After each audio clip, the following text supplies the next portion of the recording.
Yes.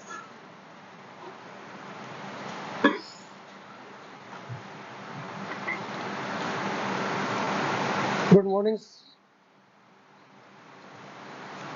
Good morning सगळ्यांना. नमस्कार. कसं वाटतं आज सकाळी सकाळी? बरेच धावपळ झाली असेल सगळ्यांची, नाही का? माझी पण झालेली आहे. मोबाईल घरी राहिलेला आहे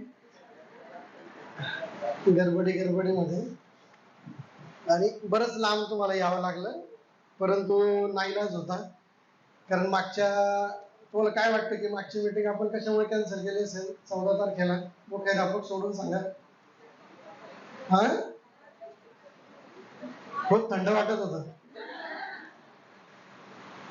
मागच्या मीटिंगला मी तुमची परेशानी पाहिली सगळी.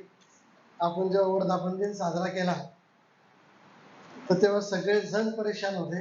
म्हणजे आम्हाला तर कूलर असून सुद्धा आम्ही परेशान होतो. तुम्ही त्या फॅनच्या हवेमध्ये कसं ते म्हणजे सफर केलं ते मला माहिती आहे. म्हणून आपण त्या दिवशी विचार केला की आपण AC हॉल घेऊयात, जिथे सगळ्यांनी व्यवस्थित कम्फर्टेबल बसता पण येईल आणि विचार पण ऐकता येते. कारण आपल्या संस्थेचं ते पण संस्कार, शिस्त आणि गुणवत्तेसोबत अजून एक वाक्य की आम्ही जाणतो आपलं मन. बरोबर आहे की नाही? थोडा त्रास आपल्याला सहन करावा लागला, परंतु मला वाटतं की आजच्या या आल्हाददायक वातावरणामध्ये आपण सर्वजण आजची मीटिंग व्यवस्थितपणे आपण ऐकणार आहोत. कारण बरेच आमचं दाभाडे सर, सोरडकर सरांनी खूप हॉल शोधले, परंतु एवढा मोठा हॉल कुठेही अवेलेबल नव्हता जिथे आपला एवढा परिवार आपला झालेला आहे. आज 350, उलट आज मावशींना सुट्टी द्यावी लागेल, कारण बसण्याची व्यवस्था नव्हती त्याच्यामुळे. तर एवढा मोठा परिवार आपला आता झालेला आहे की आपण कुठेच ते मावत नाही आहोत. तर आजच्या या वार्षिक सहविचार सभेस उपस्थित सर्व मुख्याध्यापक, सहमुख्याध्यापक, सर्व शिक्षक व शिक्षकेतर कर्मचारी बंधू भगिनींनो, नुकताच आपण आपल्या संस्थेचा 20वा वर्धापन दिन मोठ्या उत्साहात साजरा केलेला आहे. त्या दिवशी खूप इमोशनल वातावरण झालं, त्याच्यामुळे मला जास्त बोलता नाही आलं त्या दिवशी. परंतु त्या दिवसाचं एक महत्त्वाचं सांगायचं राहिलं की आपण जे नियोजन केलेलं होतं सगळ्यांनी, नियोजन समितीचे सदस्य, सर्व मुख्याध्यापक, सहमुख्याध्यापक, ज्यांना जबाबदाऱ्या दिलेल्या होत्या ते सर्व शिक्षक, शिक्षकेतर कर्मचारी, खूप सुंदर पद्धतीने तुम्ही त्याचं वर्धापन दिनाचं नियोजन केलं. त्यामुळे सर्वांचं मनपूर्वक मी अभिनंदन आणि कौतुक करेन. गेटवर स्वागतापासून लेझिम पथक, उत्साहवर्धक वातावरणामध्ये तुम्ही स्वागत केलं. त्याच्यानंतर रांगोळी ज्या दाखवल्या तुम्ही, आपल्या सगळ्या शाळांचा प्रवास दाखवला, संस्थेचा प्रवास दाखवला, आणि त्या प्रवासाच्या माध्यमातून 20 वर्ष आपली कशी गेलीत किंवा कसा विकास झाला याचं प्रेझेंटेशन खूप छान पद्धतीने तुम्ही ते केलं. त्यानंतर स्टेज डेकोरेशन असेल, सर्व पदाधिकाऱ्यांचं स्वागत असेल, आदरातिथ्य असेल, आम्हाला दिलेला पुरस्कार असेल, या सगळ्यांचं मी मनपूर्वक धन्यवाद व्यक्त करतो. आपण जो गौरवशाली आढावा घेतला त्या दिवशी संस्थेचा, त्यातून आपलं हे पण लक्षात आलं असेल की 20 वर्ष म्हणजे ही सोपी नव्हती. प्रचंड मेहनत माझी तर खूप आहे, पण तुमची पण तेवढीच आहे. आणि आपण दोघांनी जेव्हा मेहनत घेतली तेव्हा हा वटवृक्ष जो आहे तो आता खूप मोठा झालेला आहे.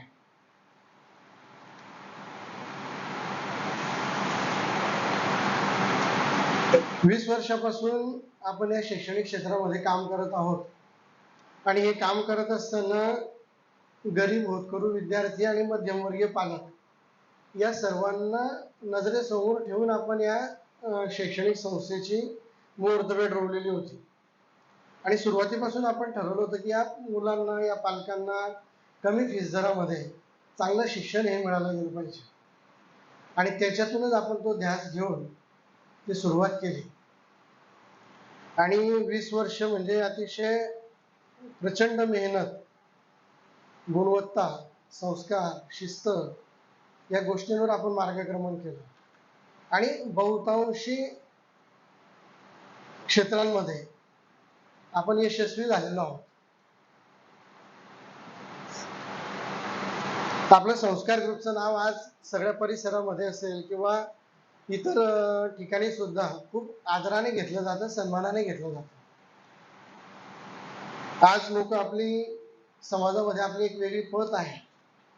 आज संस्कार ग्रुपचं नाव घेत असताना संस्कार हा एक ब्रँड तयार झालेला आहे. कुठेही आपण खरंच याच्यासाठी जोरदार आपण टाळ्या वाजवल्या पाहिजे. लोक परेशान आहेत ऍडमिशनसाठी.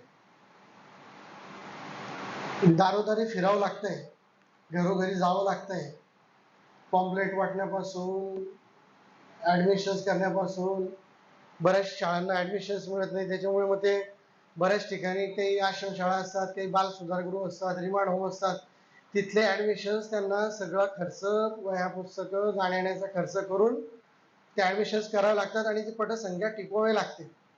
तेव्हा कुठे ती शाळा रन होते. आणि आज आपल्याकडे अशी परिस्थिती आहे की आपण घरबसल्या आपल्याकडे सगळे ऍडमिशन्स होत आहेत. बऱ्याच इन्क्वायरीज आपल्याकडे झालेल्या आहेत. तरी सुद्धा आपल्याकडे 5वी ते 10वीचं डिपार्टमेंट जवळपास क्लोज आहे असं आपल्याला म्हणता येईल. फक्त प्री प्रायमरी आणि 1st to 4th या वर्गांसाठीच आपल्याला ऍडमिशन्स आपण करत आहोत किंवा होत आहेत.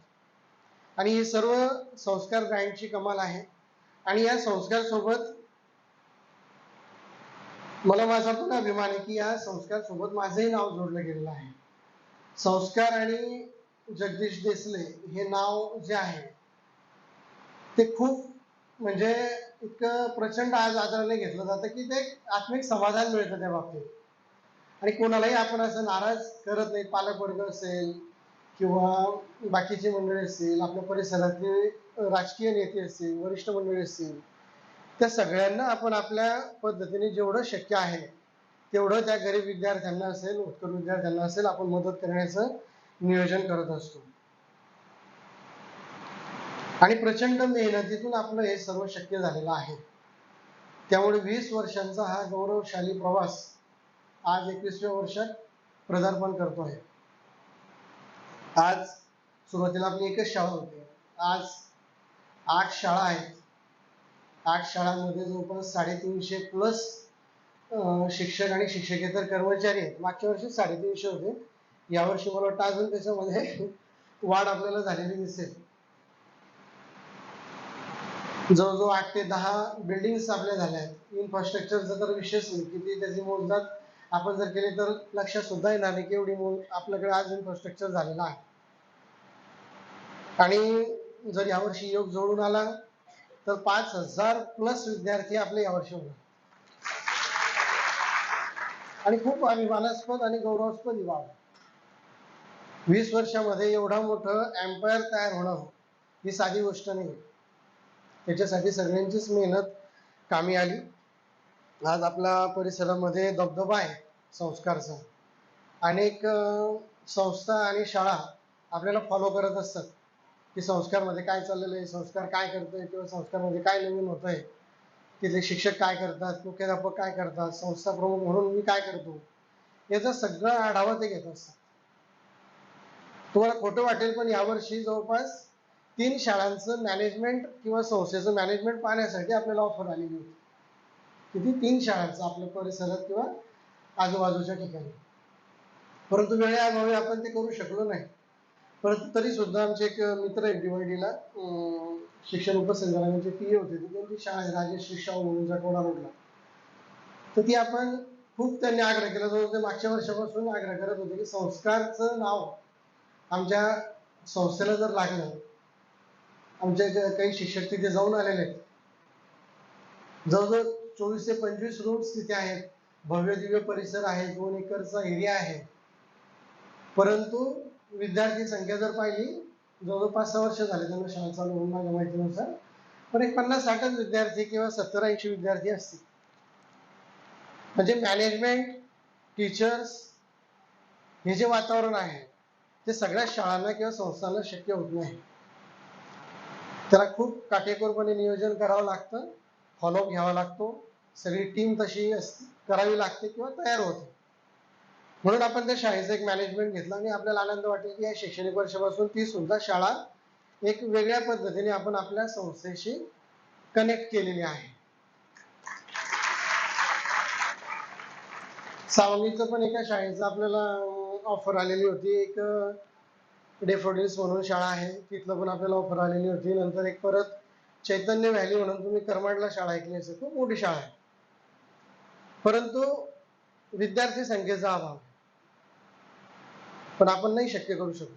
2-3 वर्षापूर्वी तुम्हाला महाराष्ट्र पब्लिक स्कूल याला नाशिक रोडला, ती मुगे सर एक्सपायर झाल्यानंतर शिक्षण उपसंचालक बीबी चव्हाण यांच्याकडे त्या शाळेचा कारभार आला होता, किंवा त्यांनी ती घेतली होती चालवायला.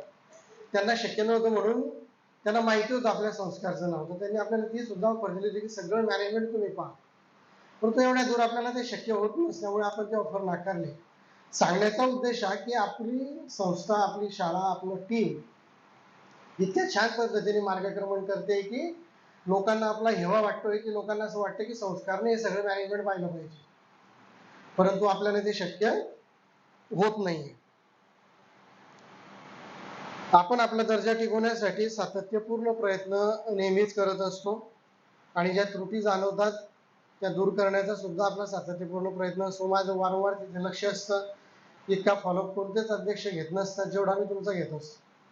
कोणतेच अध्यक्ष एवढं रोज तुमच्या शाळेमध्ये येणार नाहीत, तुम्हाला विचारणार नाही. बरेच वर्ष म्हणजे फक्त 15 ऑगस्ट 26 जानेवारीला ते हजेरी लावतात, असे बरेच संस्था आहेत. पण मला ते एक ध्येयवेडा काम जे म्हणतो आपण, ते मला आवडतं, आणि त्याच पद्धतीने आपण ते मार्गक्रमण करत असतो, आणि त्या पद्धतीने तुमच्याकडून ते काम करून घेण्याची माझी मानसिकता असते. आजची सहविचार सभा सुद्धा त्याच एक प्रयत्नांचा भाग आहे. आज जे मी काही तुम्हाला सांगणार आहे ते सर्वांसाठी काही नवीन गोष्टी नाही आहेत. बरेच जवळजवळ 75-80% शिक्षक आपले जुने आहेत, मुख्याध्यापक जुने, परंतु प्रत्येक वेळेस काही नवीन सूचना येत असतात. त्या नवीन सूचनांच्या माध्यमातून आपण मार्गक्रमण करत असतो, किंवा माझ्याही निरीक्षणात बऱ्याच गोष्टी येतात की इथे बदल केले पाहिजेत, आपण पुढे अशा पद्धतीने गेलं पाहिजे, म्हणून प्रत्येक वेळेस या सहविचार सभा किंवा मार्गदर्शन आपण ते करत असतो. आज अनेक नवीन शिक्षक सुद्धा आपल्याकडे जॉईन झालेले आहेत. वर्धापन दिनालाही जॉईन झाले होते, परंतु बऱ्याच जागा त्या दिवशी सुद्धा रिक्त होत्या आपल्याकडे. अजून गेल्या 8 दिवसामध्ये अजून काही नवीन शिक्षक आपल्याला जॉईन झालेले आहेत. त्या सर्वांचं सुद्धा मी संस्कार परिवारामध्ये मनपूर्वक स्वागत करेल. आपण सर्वांनी टाळ वाजवून म्हणजे स्वागत करू. बऱ्याच शिक्षकांचा परिचय माझा राहिलेला आहे, नवीन शिक्षकांचा, परंतु येणाऱ्या काळामध्ये तुमच्या शाळेला भेट दिल्यानंतर आपण तुमचा वैयक्तिक 1 to 1 चर्चा करून आपण तुमचा परिचय करून घेणार आहोत. नवीन शिक्षकांना एवढंच सांगेल की संस्कार फॅमिलीमध्ये तुम्ही सर्वजण आलेला आहात, इथला एक भाग तुम्ही आता झालेला आहात. इथली सिस्टीम तुम्हाला समजून घ्यावी लागणार आहे. आजच्या मीटिंगमध्ये बरेच मुद्दे तुमचे क्लिअर होतील, परंतु या मीटिंगमध्ये जरी तुम्हाला काही समजलं नाही तरी तुमचे मुख्याध्यापक, सहमुख्याध्यापक तुमच्या सोबत आहेत. त्यांना तुम्ही ज्या गोष्टी समजल्या नाहीत त्या तुम्ही त्यांना विचारू शकतात, आणि त्या अनुषंगाने आपले प्रयत्न करू शकता. आणि तुम्ही काही नवीन जरी संस्कार फॅमिलीसाठी असलात तरी तुमचाही अनुभव किंवा तुमची जी सर्व्हिस आहे बाकीच्या शाळांमध्ये ती पण खूप महत्त्वपूर्ण आहे. बऱ्याच लोकांना असं वाटतं की नवीन लोकांना आपण घेतो, त्यांना अनुभव नसतो, पण तसं आपल्याकडे नाही. आपल्याकडे आपण एक्सपिरियन्स लोकच घेतो, ज्यांना त्याच्यातला अनुभव आहे, व्यवस्थित नॉलेज आहे, त्यांचा व्यवस्थित इंटरव्ह्यू होत असतात, परीक्षा होत असतात, त्यांचा डेमो होत असतो, आणि या सगळ्या पायऱ्यांमधून आपण ते शिक्षक निवडत असतो. तर त्यामुळे जुन्या शिक्षकांनी नवीन शिक्षकांना कोणत्याही पद्धतीचं वेगळं न वाटू देता सहकार्याच्या भावनेतून सगळं मार्गदर्शन केलं गेलं पाहिजे. नाही तर बरेच जण, मी सिनियर आहे, तू आत्ताच आली, तुला काय कळतं, आम्हाला सगळं माहिती आहे, ह्या भावनेतून जाऊ नका. मदत करा, त्यांना समजून घ्या.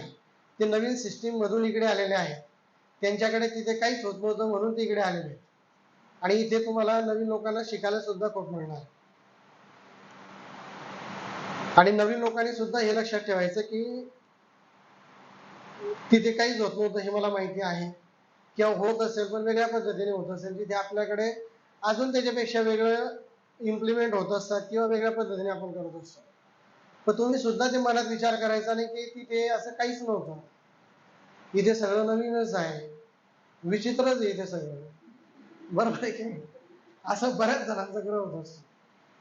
आणि आपली संस्था आणि आपली शाळा किंवा मी स्वतः तर नवीन नवीन कल्पनांसाठी किंवा अतिशय आपल्याकडे फास्ट सगळं असतं. आज काही तर उद्या काही तर परवा काही तर तेरवा काही तर उद्या काय असं म्हणजे इतकं तुम्ही सुद्धा कल्पना करू शकणार नाही इतकं फास्ट रन कसं काय होतं. खूप इमर्जन्सी मध्ये ते डिसिजन घेतले जातात, ते तुमच्यापर्यंत पोहोचवले जातात आणि त्या पद्धतीने रन केले जातात. तुमचा तिकडे थंड कारभार असेल पण इकडे आपल्याकडे खूप फास्ट प्रोसेस असते. त्याच्यामुळे तिथे काही होत नव्हतं तर तिथे काही होतंय तर त्या पद्धतीने त्या सिस्टीम मध्ये येण्याचा सगळ्यांनी प्रयत्न करायचा आहे. आणि जुन्यांनी मात्र सगळ्या नवीन शिक्षकांना सहकार्य करायचे आहे, मदत करायची आहे. नाही तर मी तर काही करत नाही, तू पण काही करू नको. सर मुख्याध्यापक सांगत राहतात, आपण एवढं काही टेन्शन घ्यायचं नसतं, आपलं आपलं काम करत राहायचं असतं. असं निगेटिव्ह एनर्जी नवीन शिक्षकांमध्ये भरायची नाही. तुम्ही काय बोलतात किंवा कसं गाईडलाईन करतात तेच नवीन शिक्षक येऊन मला पुढच्या वेळेस सांगणार आहे. नाही का संस्कारचे मॅडम मराठी विषय शिकवतात, ते इंग्लिश शिकवतात किंवा कोणताही विषय शिकवतात, ते बरोबर सांगतात की तर मॅडमने असं गाईडलाईन केलं. आणि तुमच्या सगळ्या नोंदी ह्या होत असतात. तुम्ही कसं वागतात, कसं बोलतात, काय गॉसिप्स करतात किंवा काय चर्चा करतात. इलेक्ट्रॉनिक कॅमेरा तर भरपूर आहेत आपल्याकडे, पण त्याच्यापेक्षा वेगळे कॅमेरे येतात जे अदृश्य आहे, जे कोणालाच दिसत नाही. त्याचे रिपोर्टिंग सगळं माझ्याकडे येत असतं आणि मी फक्त बोलत नाही, फक्त लिहून ठेवत असतो काय काय होतं, काय काय चालतंय. त्याचे इम्पॅक्ट तुम्हाला नंतर ते 1 मेला फ्लॅश होत असतात. तुम्हाला 25 तारखेपासून इंडिकेटर लागतात सगळ्यांचे की 1 तारखेला काय होईल, 1 मेला आपण बदल्या करतो, ब्रेक देतो, पेंडिंग ठेवतो. ज्यांच्या सुधारणा होत नाही त्यांना मग जगदंब नाही का. तर अशा पद्धतीने आपण सांगण्याचा उद्देश आहे की आज आपण खूप नियोजनबद्ध काम करणार आहोत आणि या सगळ्यांच्या याच्यामध्ये सर त्याला सायलेंट करू.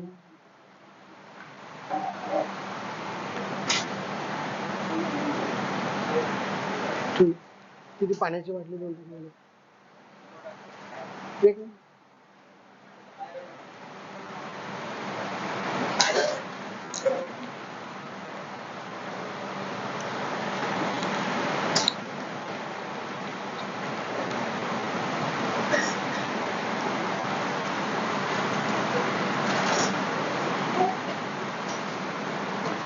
बाल्कनीतलं झोपायचं नाही बरं. हा तो माझं लक्ष आहे बरं. तुम्हाला असं वाटेल आपण बाल्कनीत हा मी उलट विचारलं तुम्हाला खालीच घेऊ असं, कारण काही आहेत रिकाम्या जागा पण तेवढे पुरणार नाहीत. तुम्ही काही येतं खाली इकडच्या साईडला.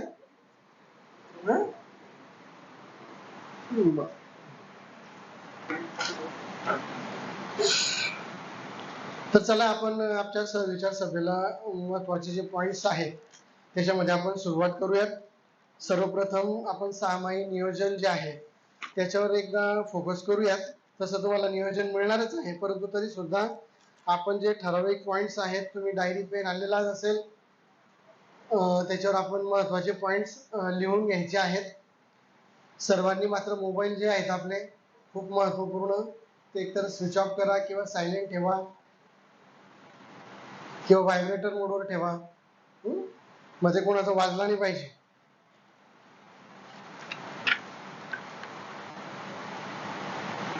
थोडस आपल्याला शैक्षणिक वर्ष जवळपास 15-20 दिवसापासून आपलं सुरू झालेलं आहे आणि आपली मीटिंग थोडीशी उशिरा सुरू असल्यामुळे जवळपास काही प्रवेशोत्सव असतील, वर्ग खोल्या सजावट असतील, काही प्रशिक्षण असतील, ती आपली जवळपास पूर्ण झालेली आहे. संस्थेचा वर्धापन दिन आपला झालेला आहे, पाठ्यपुस्तक वाटप सुद्धा झालेलं आहे. काही बेसिक्सचं जे नियोजन मी मुख्याध्यापकांना दिलेलं होतं किंवा तुम्ही पण तुमच्या पद्धतीने ते करून घेतलेलं आहे. कालच आपण योग दिन सुद्धा आपल्या शाळेमध्ये साजरा झालेला आहे. वर्ग नियोजन तुम्हाला जवळपास सगळ्या शिक्षकांना मिळालं आहे. विषय सुद्धा वाटप झालेले आहेत आणि आता कोणीही विषयानुसार किंवा वर्गानुसार विनाकारण तक्रार करायची नाही. किंवा मला हाच वर्ग पाहिजे होता, मला हाच विषय पाहिजे होता, विनाकारण हा दिला, जे झालं ते झालं. आता काही अडचणी असतात, काही प्रॉब्लेम्स असतात, त्याच्यामुळे ते करावं लागतं. त्याच्यामुळे विनाकारण त्याच्या बाजूवर न जाता आता जे तुम्हाला मिळालेलं आहे त्याच्यात आता समाधान मानायचं आहे आणि पुढे मार्गक्रमण करायचं आहे. पुढच्या वेळेस आपण त्याच्यावर पुन्हा विचार करू आणि तुम्हाला तुमचा विषय, तुमचा वर्ग देण्याचा निश्चितपणे प्रयत्न करू. जी आठवड्यात आपण बेसिकचं आपण नियोजन केलेलं होतं त्याची परीक्षा आपल्याला विकली या महिन्याअखेर घ्यायची आहे. त्या बेसिकच्या परीक्षेमध्ये जे विद्यार्थी उत्तीर्ण होतील त्यांना वेगळे वर्ग आपण देणार आहोत आणि अप्रगत विद्यार्थी म्हणण्यापेक्षा जे विद्यार्थी बेसिकमध्ये मागे आहेत त्या विद्यार्थ्यांसाठी वेगळं काहीतरी प्लॅनिंग आपल्याला करायचं आहे. तर ती बेसिकची परीक्षा शेवटच्या आठवड्यामध्ये बहुतेक 25 ते 29 या तारखेपर्यंत कुठेतरी होईल. ते मुख्याध्यापकांशी चर्चा करून ते ठरवायचं आहे आणि त्या पद्धतीने ते सांगतील की कधी बेसिकची परीक्षा होईल. बेसिकची परीक्षा झाल्यानंतर जे विद्यार्थी खूपच मागे आहेत, ज्यांना लिखाण वाचनाच्या अडचणी आहेत किंवा बेसिक कन्सेप्टच्या अडचणी आहेत, त्या मुलांसाठी आपल्याला वेगळे वर्ग किंवा वेगळं एक प्लॅनिंग, एक वेगळा रोडमॅप आपल्याला तयार करावा लागणार आहे. बरोबर आहे.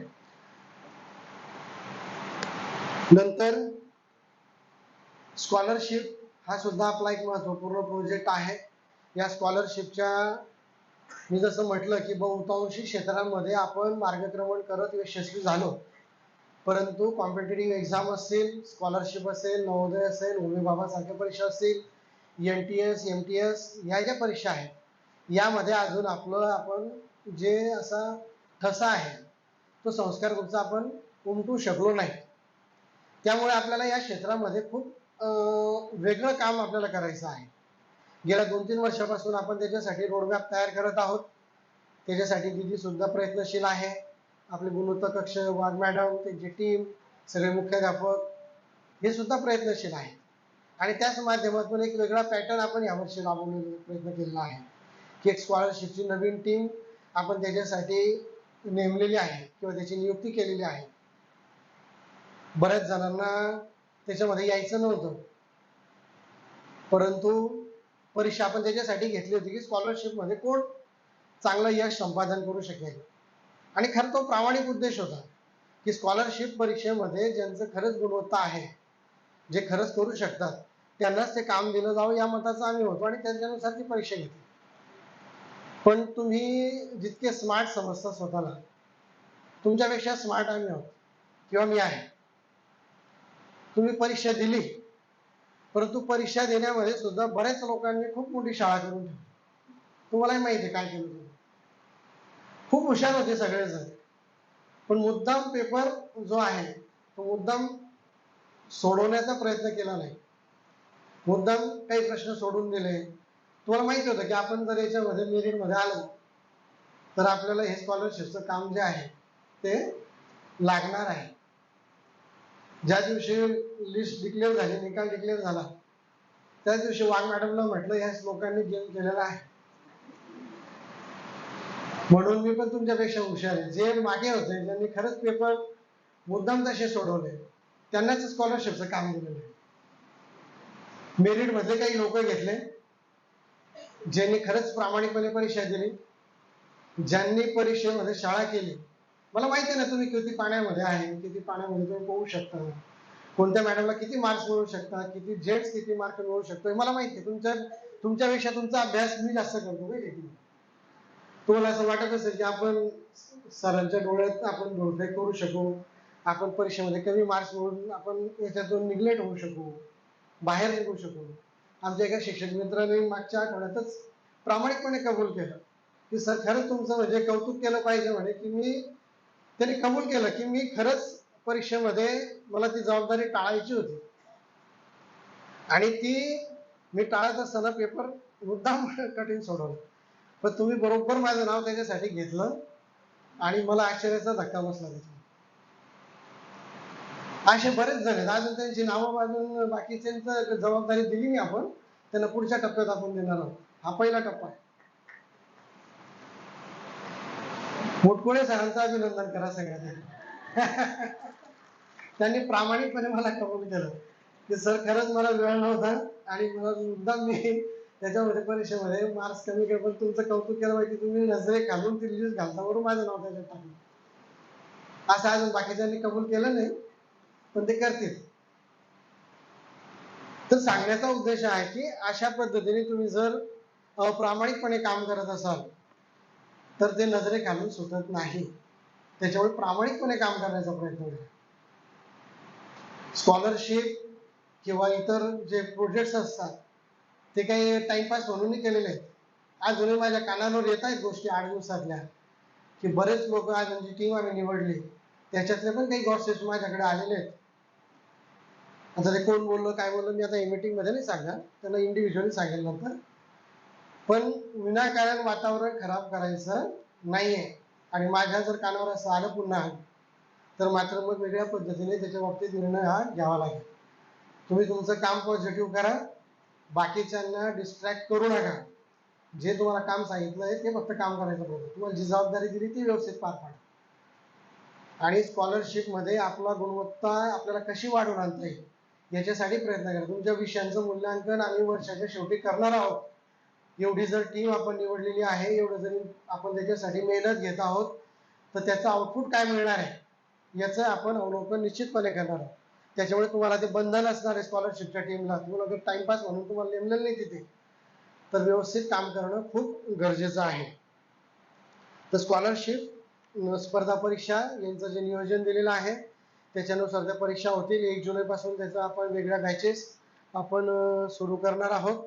आणि त्या सुरू करत असताना पूर्ण वर्षभर त्याचं नियोजन गुणवत्ता कक्ष, मुख्याध्यापक आणि दिदी हे सगळेजण तुमच्या संपर्कात राहून तुम्हाला काही अडचणी येतील तर त्या दूर करण्याचा प्रयत्न करते. मान्य आहे यावर्षी अडचणी येणारच आहे, तुम्हाला त्रास होणारच आहे, परंतु आपण सुद्धा त्या क्षेत्रामध्ये नवीन आहोत. आपल्याला अजून पण आयडिया येते की काय केलं पाहिजे. नवीन नवीन आपण शोधत राहतो की काय करता येईल. याचं आपण पुढे अजून मूल्यांकन करणार आहोत की अजून काय करता येईल. याच्यातून ज्या त्रुटी आहेत त्या पुढच्या वर्षी दूर करू. पण आता सगळं निगेटिव्ह पॉईंट्स हे करून आपण वातावरण न खराब करता आपण चांगलं काम हाती घेतलेलं आहे. तर त्या चांगल्या कामाला गालबोट लागता कामा नये. याच्यासाठी स्कॉलरशिप स्पर्धा परीक्षांची जी टीम आहे त्याने खूप चांगलं काम करणं मला गरजेचं आहे. तर ती 1 जुलैपासून आपण त्याच्या स्पेशल बॅचेस आपण सुरू करणार आहोत. 4 जुलैला विद्यार्थी संसदेची निवडणूक आहे की ज्याच्यामध्ये विद्यार्थी संसद जी आहे त्याचं व्यवस्थित मार्गक्रमण जे आहे किंवा कशा पद्धतीने आपण त्या मुलांना जी आपली संविधान आहे किंवा आपले जे निवडणूक प्रक्रिया आहे याचं सगळं मार्गदर्शन आपण करत असतो. तर 4 जुलैला जी संसद निवडणूक जी आहे ती तुम्हाला व्यवस्थितरित्या पार पाडायची आहे. नंतर जुलै महिन्यामध्ये लोकमान्य टिळक जयंतीच्या पासून आपण वक्तृत्व स्पर्धेचा पहिला राऊंड आपण सुरू करत असतो. सगळ्या मुलांना संधी मिळायला पाहिजे हा त्याच्यामध्ये आपला उद्देश असतो. आणि त्यातून पहिला राऊंड सुरू होऊन त्याच्यात वेगवेगळ्या पद्धतीने सेकंड थर्ड राऊंड पर्यंत आपण जात असतो आणि 1 ऑगस्टला आपण फायनल राऊंड त्या दिवशी तो घेत असतो. तर याचा उद्देश आहे की सगळ्या मुलांना संधी मिळाली पाहिजे, सगळ्या मुलांना त्याच्यातून वक्तृत्व स्पर्धेचं नॉलेज आलं पाहिजे म्हणून आपला तो प्रयत्न असतो. त्यानंतर 25 जुलैला आषाढी एकादशी, त्या दिवशीच महाकवी कालिदास दिन पण आहे. नंतर मला वाटतं वृक्षदिंडी म्हणजे आपलं आषाढी एकादशीचा सुद्धा कार्यक्रम आपण ग्रंथदिंडी आणि वृक्षदिंडीच्या माध्यमातून तो साजरा करत असतो. तर तो सुद्धा खूप सुंदर कार्यक्रम आपल्याला त्याचं नियोजन जे आहे ते करायचं आहे. गुरुपौर्णिमा 29 जुलैला आहे. त्याच दिवशी विद्यार्थी संसदेचं उद्घाटन आणि जबाबदारी वाटप त्या मुलांचं केलं जाईल आणि त्या मुलांचा सत्कार किंवा त्यांचा गौरव त्या दिवशी आपण करणार आहोत. 6 जुलै ते 23 जुलै पर्यंत आपण सर्व विभागांच्या पालक मीटिंग ज्या आहेत त्या आपण घेणार आहोत. या पालक सभेसाठी सुद्धा जास्तीत जास्त पालक कसे उपस्थित राहतील यासाठी सगळ्या शिक्षकांनी मेहनत करणं खूप गरजेचं आहे. 50% पालक उपस्थित राहतात, बाकीचे येत नाहीत. जास्तीत जास्त काउन्सिलिंग आपण त्याच्यासाठी करायचं आहे आणि पालकांना जास्तीत जास्त प्रेझेंट करायचं आहे. नंतर 9 ऑगस्टला क्रांती दिन आहे, परंतु त्या दिवशी रविवार असल्याने आपण तो कार्यक्रम 8 ऑगस्टलाच घेणार आहोत. सुट्या शक्यतो आपण टाळण्याचा प्रयत्न करणार आहोत, की मलाही योग्य वाटत नाही की तुम्हाला सुट्टीच्या दिवशी बोलवावं. आजही तुमचा संडे आहे, परंतु नाईलाज असतो आपण मीटिंगला आलेला आहात आणि पुढेही जेव्हाही कार्यक्रम असतील तर तिथे आपण शक्यतो स्किप करायचा प्रयत्न करायचा मुख्याध्यापकांनी, की काही जे कार्यक्रम आहेत जे आपण टाळू शकतो रविवारी तर ते शनिवारी घ्यायचे किंवा सोमवारी घ्यायचे. अशा पद्धतीने मुख्याध्यापकांनी त्याचं नियोजन करायचं आहे. परंतु काही जे महत्वपूर्ण कार्यक्रम आहेत, उदाहरणार्थ शिवजयंती असेल, गॅदरिंग असेल किंवा अजून दिवाळी उत्सव असेल, विज्ञान प्रदर्शन असेल, ह्या काही जे ठराविक कार्यक्रम आहेत, महिला दिन आहे की ज्या दिनाचं औचित्य जे आहे ते त्याच दिवसाचं असणं गरजेचं असतं, तर तिथे मात्र तुम्हाला काही संडे जे आहेत ते तुम्हाला द्यावे लागणार. तर तिथे सुद्धा नाकं मुरडायची नाही. तर बऱ्याच वेळेस आपल्याला असं वाटतं की संडे गेला, सुट्टी गेली, सगळं झालं. नाईलाज आहे त्याला. मला हौस नाही तुम्हाला त्रास देण्याची. शक्यतो आपण प्रयत्न करू आणि सुट्ट्यांच्या बाबतीत तुमच्यापेक्षा मी जास्त, मला आवड आहे की तुम्हाला जास्त सुट्ट्या कशा देता येतील. उन्हाळ्याच्या सुट्ट्यांमध्ये तुमच्या परीक्षा संपल्यानंतर तुम्हाला 4-5 दिवस मी भरपूर सुट्ट्या देत असतो. गव्हर्नमेंटच्या 2च सुट्ट्या तुम्हाला अलाउड आहेत, ज्या ऐच्छिक सुट्ट्या असतात. आपल्याकडे मला वाटतं 5 ते 6 सुट्ट्या आपण देत असतो गव्हर्नमेंटच्या एक्स्ट्रा. ते काय देतो की तुम्ही संडे त्याच्यासाठी देत असतात म्हणून. तर ते संडेचं जास्त हे करायचं नाही. नंतर 14 ऑगस्टला प्रथम घटक चाचणी परीक्षेचा अभ्यासक्रम आपल्याला संपवायचा आहे. कारण प्रत्येक परीक्षेच्या सरावाला आपल्याला वेळ द्यायचा असल्यामुळे आपल्याला आपला, आता तुम्ही घटक नियोजन वार्षिक नियोजन केलेलं असेल तर त्यानुसार आपल्याला किती दिवस मिळत आहेत जून जुलैमध्ये, ऑगस्टमध्ये त्याचं एक नियोजन आपल्याला करायचं आहे आणि त्या पद्धतीने आपण आपल्या परीक्षेचं नियोजन करायचं आहे. 15 ऑगस्टला स्वातंत्र्य दिन आहे, त्याचं नियोजन मुख्याध्यापक करतील. 21 ते 27 ऑगस्ट प्रथम घटक चाचणीची परीक्षा आपण घेणार आहोत. 26 ऑगस्टला ईद आहे. 28 ऑगस्टला रक्षाबंधनाचा कार्यक्रम आपल्याला घ्यायचा आहे. सप्टेंबर महिन्यामध्ये 5 सप्टेंबर शिक्षक दिनी आपण निबंध स्पर्धा घेणार आहोत, ज्याचे विषय तुम्हाला मुख्याध्यापक नंतर ठरवून देतील. त्याच दिवशी आपल्याला दहीहंडी श्रीकृष्ण जयंती याचा सुद्धा कार्यक्रम आपल्याला साजरा करायचा आहे. 10 सप्टेंबरला पोळा हा सण आहे. 14 सप्टेंबरला गणेश चतुर्थी आहे. 17 सप्टेंबर मराठवाडा मुक्ती संग्राम दिनाचा कार्यक्रम आपल्याला साजरा करायचा आहे. 18 सप्टेंबरला मला वाटतं गौरी पूजन आहे आणि 19 सप्टेंबरला प्रथम घटक चाचणी परीक्षेचा निकाल आपल्याला डिक्लेअर करायचा आहे. लिहिताना सगळेजण, काही जण माझ्याकडेच पाहत आहेत. लिहून घ्यायचं आहे, डायरी पेन त्याच्यासाठी चाललेलं आहे, नाही तर मी दुसरीचं पाहून लिहून घेईल नंतर. असं म्हणायचं नाही. तुम्ही ऍक्टिव्ह राहिले पाहिजे मीटिंग चालू असताना.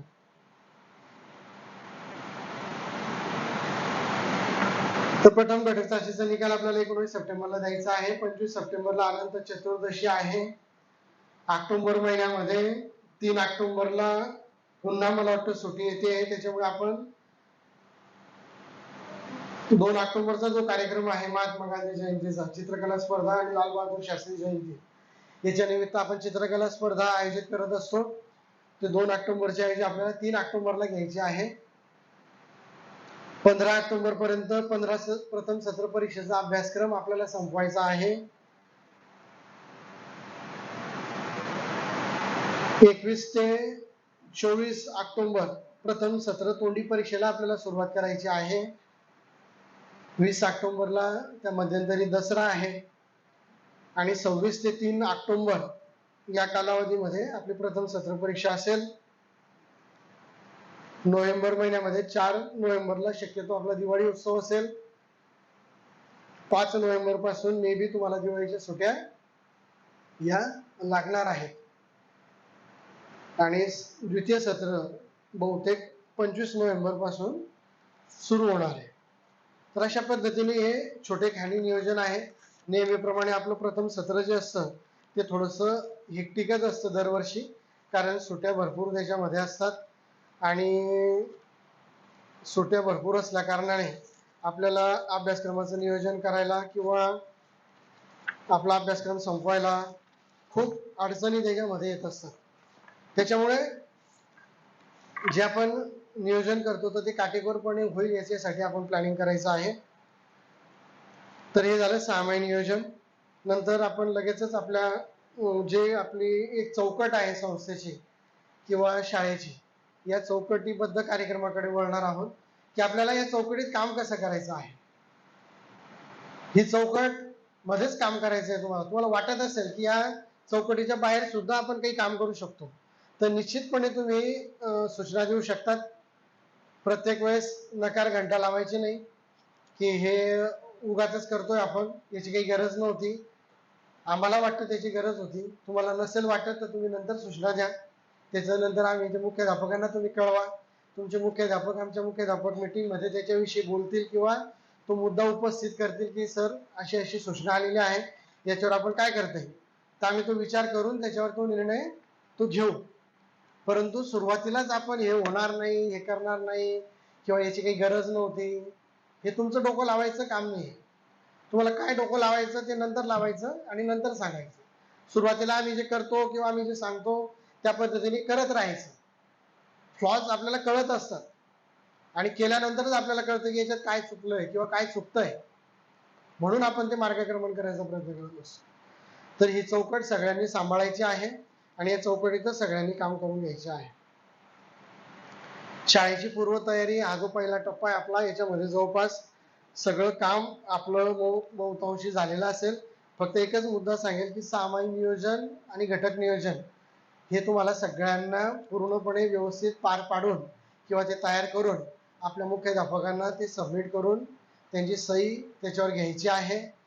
तो अहवाल 6 महिने नियोजन असेल, वेळापत्रक असेल, विषय असेल, ते मुख्याध्यापकांनी सुद्धा 30 जून पर्यंत वाघ मॅडम यांच्याकडे ते पाठवायचे आहे. वाघ मॅडम यांनी सुद्धा या सगळ्या घटक नियोजनाचा, 6 महिने नियोजनाचा, वेळापत्रकाचा, विषय निश्चय तासिकांचा व्यवस्थित अभ्यास करून त्याचा सुद्धा एक रिपोर्ट संस्थेला सादर करायचा आहे की कुठे काही जास्त शिक्षक होत आहेत का, कोणाला पिरियड्स कमी आलेले आहेत, अजून काही त्याच्यामध्ये आपण चेंजेस करू शकतो, याच्यासाठी आपल्याला प्रयत्न करायचे आहेत. आपल्या वर्गाचं वेळापत्रक आपल्याला तुम्ही तयार केलं असेल, मुख्याध्यापकांनी दिलेलं आहे, त्या पद्धतीने विद्यार्थ्यांचं वेळापत्रक तयार करून ते सुद्धा आपल्याला सगळ्या विद्यार्थ्यांना द्यायचं आहे आणि पालकांना सुद्धा ते व्हॉट्सअपच्या माध्यमातून आपल्याला फ्लॅश करायचं आहे. विद्यार्थी हजेरीचं काम ज्या शिक्षकांकडे आहे त्यांनी व्यवस्थित अपडेशन त्याच्यासाठी अपडेट राहायचं आहे. जे प्रवेश आपल्याकडे होत आहेत त्यांचं नाव त्याच्यामध्ये आलं पाहिजे. जे TC आउट होत आहे त्यांचं TC त्या तारखेला गेला त्या तारखेलाच ते TC आउट झाले पाहिजेत. जे नवीन पालक आले त्यांचं व्हॉट्सअप ग्रुपला त्यांचं नाव जॉईन झालं पाहिजे. या गोष्टी विद्यार्थी हजेरीचे जे शिक्षक आहेत त्यांनी ते प्लॅनिंग करायचं आहे. याच्यामध्ये अगदी साधी गोष्ट आहे की जे TC आउट होतोय त्याचं नाव कमी करायचं आहे. ज्या तारखेला TC आउट झाला त्या तारखेला करायचं आहे. ज्या तारखेला ऍडमिशन झालं त्या तारखेला ऍडमिशन करायचं आहे. याच्यात सुद्धा बेसिक चुका खूप लोक करत असतात आणि व्हाईटनरचा उपयोग त्याच्यामध्ये करत असतात. मी तर आधीच सांगितलं तुम्हाला की नाही समजलं आपण विचारून घ्यायचं.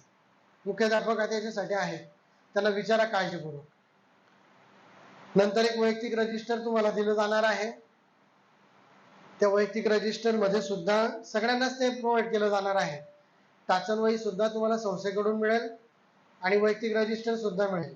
संस्थेकडून मिळेल म्हणजे फक्त मिळेल फ्री नाही आहे. तुम्हाला असंही दुकानातून घ्यायचं होतं ते फक्त आम्ही तुम्हाला एका छत्राखाली आणि व्यवस्थित सगळ्यांचं सारखं राहील या दृष्टिकोनातून ते दिलेलं आहे.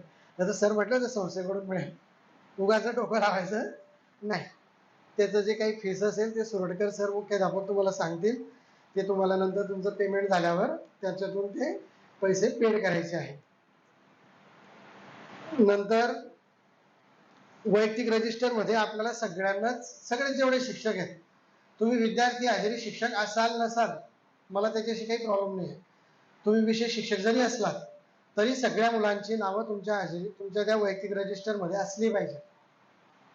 त्याच्यामध्ये तुमचं विद्यार्थ्याचं नाव असेल, जात असेल, जन्मदिनांक असेल, प्रवेश दिनांक असेल, आधार नंबर असेल, पत्ता असेल, मोबाईल नंबर असेल, सरळ आयडी असेल, फोटो असेल विद्यार्थ्यांचा, या सगळ्या गोष्टी तुम्हाला त्या पर्सनल रजिस्टर मध्ये असल्या पाहिजे. बऱ्याच वेळेस जे हजेरी शिक्षक असतात त्या उपस्थित नसतात, तर इमर्जन्सी मध्ये तुमच्याकडे पण ती माहिती उपलब्ध पाहिजे, हा त्या मागचा हेतू आहे. तर सगळ्यांचं ते चेकिंग होईल. जूनच्या मंथ एंड पर्यंत हे सगळं काम आपल्याला कंप्लीट करायचं आहे.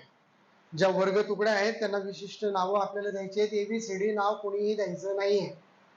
त्यांना तुम्ही पक्ष्यांची नावं द्या, फुलांची नावं द्या, किल्ल्यांची नावं द्या, सायंटिस्टची नावं द्या, अजून तुम्हाला काय वाटलं वेगळ्या पद्धतीने तशी नावं द्या.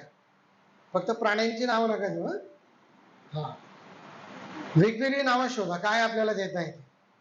तर तीच तुमची फ्लॅश झाली पाहिजे. विद्यार्थी हजेरीवर सुद्धा तुमचा जो वर्ग आहे त्या वर्गाच्या बाहेर सुद्धा त्याच वर्गाचं किंवा त्याच तुकडीचं नाव हे फ्लॅश झालं पाहिजे.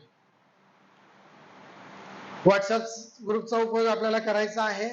पालकांना मी आताच म्हटलं की पालकांना आपल्याला सगळ्यांना तशा जेवढे सगळे पालक आहेत त्या सगळ्यांना आपल्याला व्हॉट्सअप ग्रुपला जॉईन करायचं आहे. कोणताही पालक व्हॉट्सअप ग्रुपला जॉईन होण्यापासून वंचित राहणार नाही याची काळजी वर्ग शिक्षकांनी किंवा विषय शिक्षकांनी घेतली पाहिजे. तुम्हीच त्याचे ऍडमिन असणार आहात. कोणत्याच पालकाला एंटरटेन करायचं नाही आपल्याला. फक्त तुम्हीच ऍडमिन असणार, तुम्हीच फक्त मेसेज टाकणार.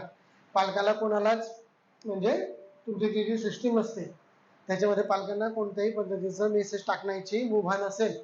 फक्त तुम्हीच तुमचे मेसेज टाकू शकता. ते सुट्यांचे असतील, काही महत्वपूर्ण सूचना असतील, वर्गपाठ असतील, गृहपाठ असतील, टेस्ट असतील किंवा इतर काही असेल, सुट्या असतील, भरपूर अशा गोष्टी असतात की ज्या व्हॉट्सअपच्या माध्यमातून आपल्याला पालकांना ते प्रोव्हाइड करायचं आहे. मात्र सगळे पालक हे जॉईन झाले पाहिजेत याची आपण काळजी घ्यायची आहे. तुमची नावं सुद्धा सगळ्यांची थंब मशीन मध्ये आपल्याकडे जे थंब मशीन आहे त्याच्यामध्ये इन्व्हॉल्व करायची आहे. मुख्याध्यापकांनी त्याची काळजी घ्यायची. 30 जून पर्यंत सगळे वर्ग शिक्षक, सगळे विषय शिक्षक, सगळे नॉन टीचिंग कर्मचारी यांची नावं थंब मशीन मध्ये आली पाहिजे. 1 जुलै पासून आपण त्याचं थंब मशीन जे आहे त्याचं ऍक्टिव्हेशन आपण सुरू करणार आहोत.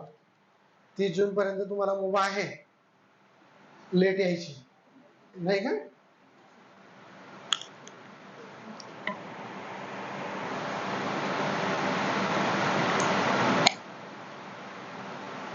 तर थंब मशीन मध्ये सगळ्यांची नावं आली पाहिजे. ज्याचं नाव नसेल त्यांनी मुख्याध्यापकांना सांगून ते नाव ऍड करून घ्यायचं. मुख्याध्यापकांनी सुद्धा काळजी घ्यायची की सगळ्यांची नावं त्याच्यामध्ये आली पाहिजे. नंतर एक आय कार्डच आपण प्लॅनिंग करणार आहोत लगेचच.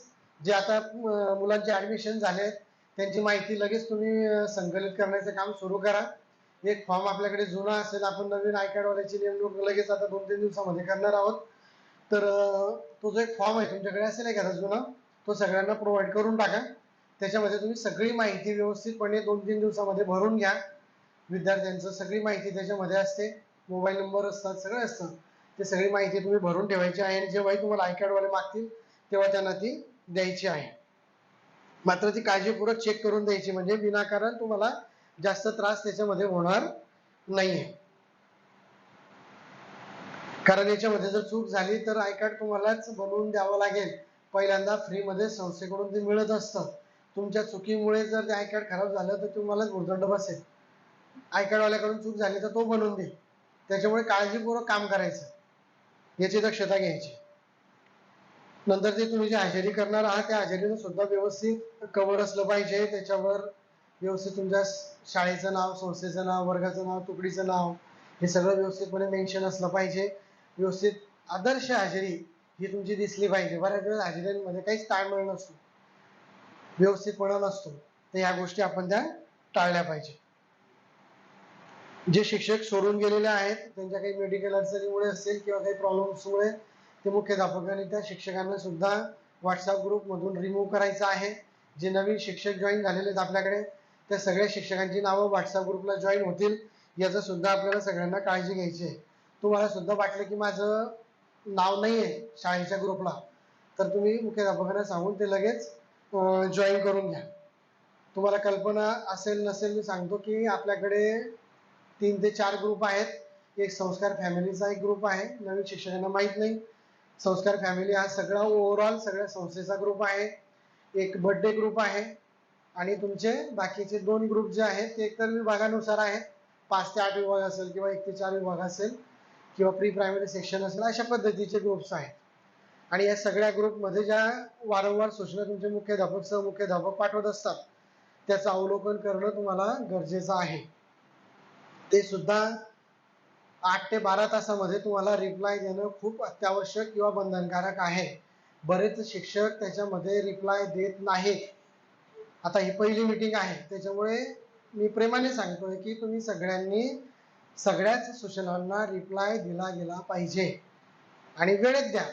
ठीक आहे ना, तुम्हाला एखाद्यात काही अडचण असते, आपण बाहेर असतो, प्रवासात असतो, नेट नसतं, ठीक आहे, समजू शकतो आपण. म्हणून तुम्हाला तो 8 ते 12 तासाचा कालावधी संस्थेने नेमून दिलेला आहे की तुम्ही त्या कालावधीमध्ये आपण तो जो रिप्लाय आहे तो दिला गेला पाहिजे. पालकांना सुद्धा मेसेज जे आहे ते वेळेतच गेले पाहिजे. शाळा सुटल्यानंतर 2 ते 3 तासामध्ये आपल्या पालकांना जे वर्गपाठ असतील, गृहपाठ असतील किंवा इतर काही सूचना असतील तर त्याचे मेसेज हे गेले पाहिजे. बऱ्याच वेळेस आत्ताच मागच्या आठवड्यामध्ये इंग्लिश मिडियमला प्रॉब्लेम झाला की सकाळी सकाळी एका मॅडमने मेसेज टाकला आणि शाळा तुमची 8ला आहे, तुम्ही 7:30ला मेसेज करत आहात, तर ही अत्यंत चुकीची भूमिका आहे आणि पालकांनी त्या दिवशी खूप इश्यू केले. तुमच्या एका चुकीमुळे शाळेला आणि संस्थेला तो भुर्दंड बसतो किंवा बॅड इम्प्रेशन जे आहे ते शाळेचं आणि संस्थेचं होत असतो. तुमचं आता वैयक्तिक काही नाही राहिलं, तुम्ही आता संस्थेशी जॉईन झालेला आहात, संस्कार नावाशी तुम्ही कनेक्ट झालेला आहात, त्याच्यामुळे तुमचं काम जे आहे ते आता संस्थेशी कनेक्टिंग आहे. त्याच्यामुळे काम जे आहे ते व्यवस्थित झालं पाहिजे याची आपण काळजी घेतली पाहिजे. आता ही पहिली मीटिंग आहे त्याच्यामुळे प्रेमाने मी सांगितलं तुम्हाला. तर याच्या पुढे जर असं घडलं, व्यवस्थित सूचना वेळेवर गेल्या नाहीत, व्यवस्थित रिप्लाय दिला नाही, तर मात्र तुम्हाला काही ठराविक कालावधीनंतर व्हॉट्सअप ग्रुपमधून रिमूव्ह करण्यात येईल, याची काळजी घ्यायची. हे व्हॉट्सअप ग्रुप पाहत असताना सुद्धा खूप गमती जमती आहेत. ज्यांना रिप्लाय द्यायचा नसतो, आता मी सांगितलं की रिप्लाय द्यायचा, पण ज्यांना रिप्लाय द्यायचा नाही ते सुद्धा रिप्लाय देत असतात. आताच 15 दिवसापूर्वीची गोष्ट आहे. एक मेसेज टाकला होता मी काहीतरी, मला वाटतं स्कॉलरशिपच्याच बाबतीमध्ये होतं. तिथे क्लिअर कट व्यवस्थित, आता मी तर जेव्हा मेसेज टाकतो किंवा सूचना लिहितो तर अतिशय व्यवस्थितपणे मुद्देसूद लिहितो की हे सगळ्यांना कळायला पाहिजे, म्हणजे जो ढ असेल त्याला बी कळायला पाहिजे असा माझा उद्देश असतो. तिथे व्यवस्थित लिहिलेलं होतं की खाली नमूद केलेल्या यादीतील शिक्षकांना कळवण्यात येतं. की काय होतं, खाली नमूद केलेली यादी आणि यादी टाकलेली होती. जवळजवळ मला वाटतं 70-80 का 100 शिक्षकांनी रिप्लाय दिले, ओके रिस्पेक्टेड सर. आणि जर मी खाली टाकलं असतं ना की ही यादी किंवा हा मेसेज तुमच्यासाठी होता का, तर तुम्ही काय टाकलं असतं, नो रिस्पेक्टेड सर. त्याच्या आधी पण मी करून पाहिलेलं आहे की हे हा मेसेज तुमच्यासाठी, म्हणजे वेगळ्या पद्धतीने मेसेज टाकत होतो आधी की मी हा मेसेज तुमच्या, असं आपण लिहित होतो की हा मेसेज तुमच्यासाठी नाही आहे, हा ठराविक शिक्षकांसाठी आहे, हा मुख्याध्यापकांसाठी आहे. त्याच्यावर सुद्धा तुमच्या कमेंट होत्या, ओके रिस्पेक्टेड सर. अरे तुम्ही थोडस विचार करा, हा मेसेज आपल्याला आहे का, याच्यावर आपण रिप्लाय दिला पाहिजे का. बरेच असे मेसेज असतात की ते फक्त तुमच्या माहितीस्तव असतात, त्याच्यातून खूप मोठे अर्थ असतात पण ते तुम्हाला समजणार नाही. त्याच्यासाठी तुम्हाला खूप अभ्यास करावा लागेल माझा, की हा मेसेज सरांनी का टाकला असेल, काय उद्देश असेल बरं याचा. बरेच असे मेसेज असतात की ते फक्त मुख्याध्यापकांना असतात, म्हणजे तुम्हाला कळावे याच्यासाठी असतात. काही मेसेज तुमच्यासाठी असतात जे मुख्याध्यापकांना कळायसाठी असतात. काही फक्त ठराविक लोकांना असतात जे सगळ्यांना कळण्यासाठी असतात. मग आपल्याला कळलं ना की आपल्याला आहे, मग शांत बसायचं, आपण रिप्लाय द्यायची गरज नाही.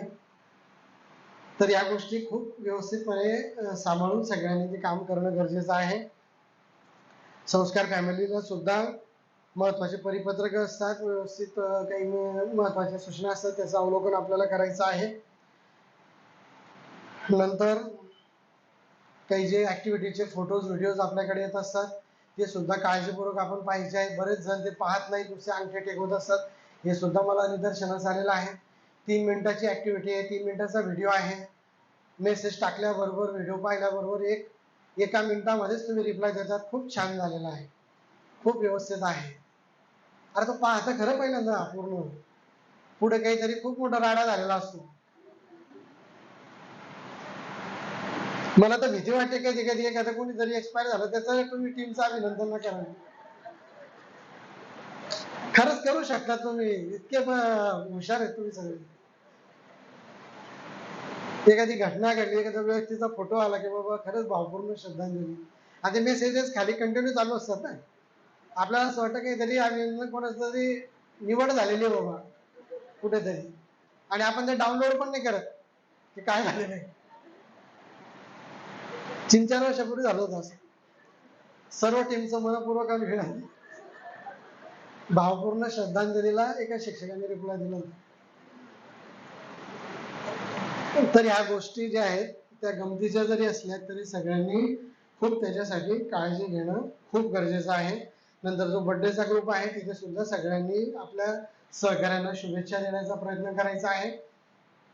तिथे सुद्धा तुम्हाला असं वाटत असेल की आपला मेसेज पाहून लोकांना काय वाटतं, त्याचा काही फरक पडत नाही. तुम्ही किती लोक तुम्हाला मेसेज देतात किंवा रिप्लाय देतात, त्या संबंधित व्यक्तीला छान वाटतं की मला, जरी तुम्ही तुमचा परिचय नसला तरी वाटतं ना की या मॅडमने मेसेज दिला, या इतक्या लोकांनी मला अभिष्ट चिंतन माझं केलेलं आहे, छान वाटतं. करा ना, काय फरक पडतो तुम्ही. पण आपला इगो, मी कशाला, माझं कुठे परिचय दिला, मी कुठे भेटणार आहे, असे आपले विषय असतात. तर ह्या गोष्टी आपण सगळ्यांनी पाळल्या पाहिजेत. नंतर अजून एक मी त्याच्या संबंधित सांगेल व्हॉट्सअप ग्रुपच्या संदर्भात की मागे 2-3 महिन्यापूर्वी मी एक सूचना पण त्याच्यामध्ये टाकलेली की सगळ्यांनी 7 वाजेच्या आत सगळ्यांनी रिप्लाय द्यायचा आहे. बऱ्याच लोकांनी ते काही दिवस पाळलं. त्याचा उद्देश हा होता की तुम्हाला सुद्धा फॅमिली टाइम त्याच्यासाठी मिळाला पाहिजे, आणि विनाकारण सगळ्या गोष्टींमध्ये आपण प्रत्येक वेळेसच आपण शाळेसाठी हे केलं पाहिजे असा त्याच्यातला उद्देश नसावा. म्हणून तुम्हाला सकाळी 9 वाजेपासून किंवा 10 वाजेपासून तर संध्याकाळी 7 पर्यंत आपल्याला मेसेज द्यायचे आहेत किंवा रिप्लाय करायचे आहेत. त्याचं सुद्धा सगळ्यांनी काळजीपूर्वक, मला वाटतं की सुरुवात करावी. वेळ लागेल, मला सुद्धा वेळ लागला, मी सुद्धा बऱ्याच वेळेस तुम्हाला रात्री मेसेज करायचो जेव्हाही मला आठवण यायची, कारण माझं खरंच पाहणं होत नाही दिवसा. पण ती सुद्धा मला खूप अडचण जाणवली की आता मी कसं काय टाकणार मेसेज 7 वाजता. परंतु मी सुद्धा त्याच्यासाठी प्रयत्न करतोय हळूहळू. तर सगळ्यांनी ते प्रयत्न करायचे आहेत, याची काळजी घ्यायची आहे. नंतर ज्या काही तुम्ही ऍक्टिव्हिटीज घेणार आहात सगळ्या, तर त्या सुद्धा सगळ्या पालकांना व्हॉट्सअप ग्रुपवर आपल्याला पोहोचवायच्या आहेत. व्हिडिओज असतील, तुमच्या ऍक्टिव्हिटीज असतील, तर ते सगळे कार्यक्रमांचे फोटोज व्हिडिओ सगळ्यांनी पालकांना पाठवायचे आहेत. सगळं जे आपलं युट्यूबचं चॅनल आहे, नंतर काही आपले इंस्टाग्रामवर आपले लिंक्स आहेत, काही फेसबुकला आहे, इन्स्टाला आहे, नंतर युट्यूबला आहे, तर इथे सगळं तुम्ही सगळे जे चॅनल्स आहेत हे सगळ्यांनी सबस्क्राईब करायचे आहे, तिथे लाईक करायचं आहे, तिथे कमेंट्स करायचे आहेत, ज्याने आपलं सोशल मीडिया जे हँडल आहे ते खूप मोठ्या प्रमाणावर वाढणार आहे. याची काळजी आपण सगळ्यांनी घ्यायची आहे. स्टेटसच्या बाबतीमध्ये सुद्धा सगळ्यांनी काळजी घ्यायची की आपलं स्टेटस जे आहे ते आपली एक इमेज आहे. आपण एक शिक्षक आहोत आणि शिक्षक म्हणून आपण काम करत असताना एका चांगल्या संस्थेशी आणि शाळेशी आपण कनेक्टिंग आहोत. तर आपले पर्सनल फोटोज, आपले पर्सनल व्हिडिओज कोणीही स्टेटसला ठेवू नयेत या मताचा मी आहे.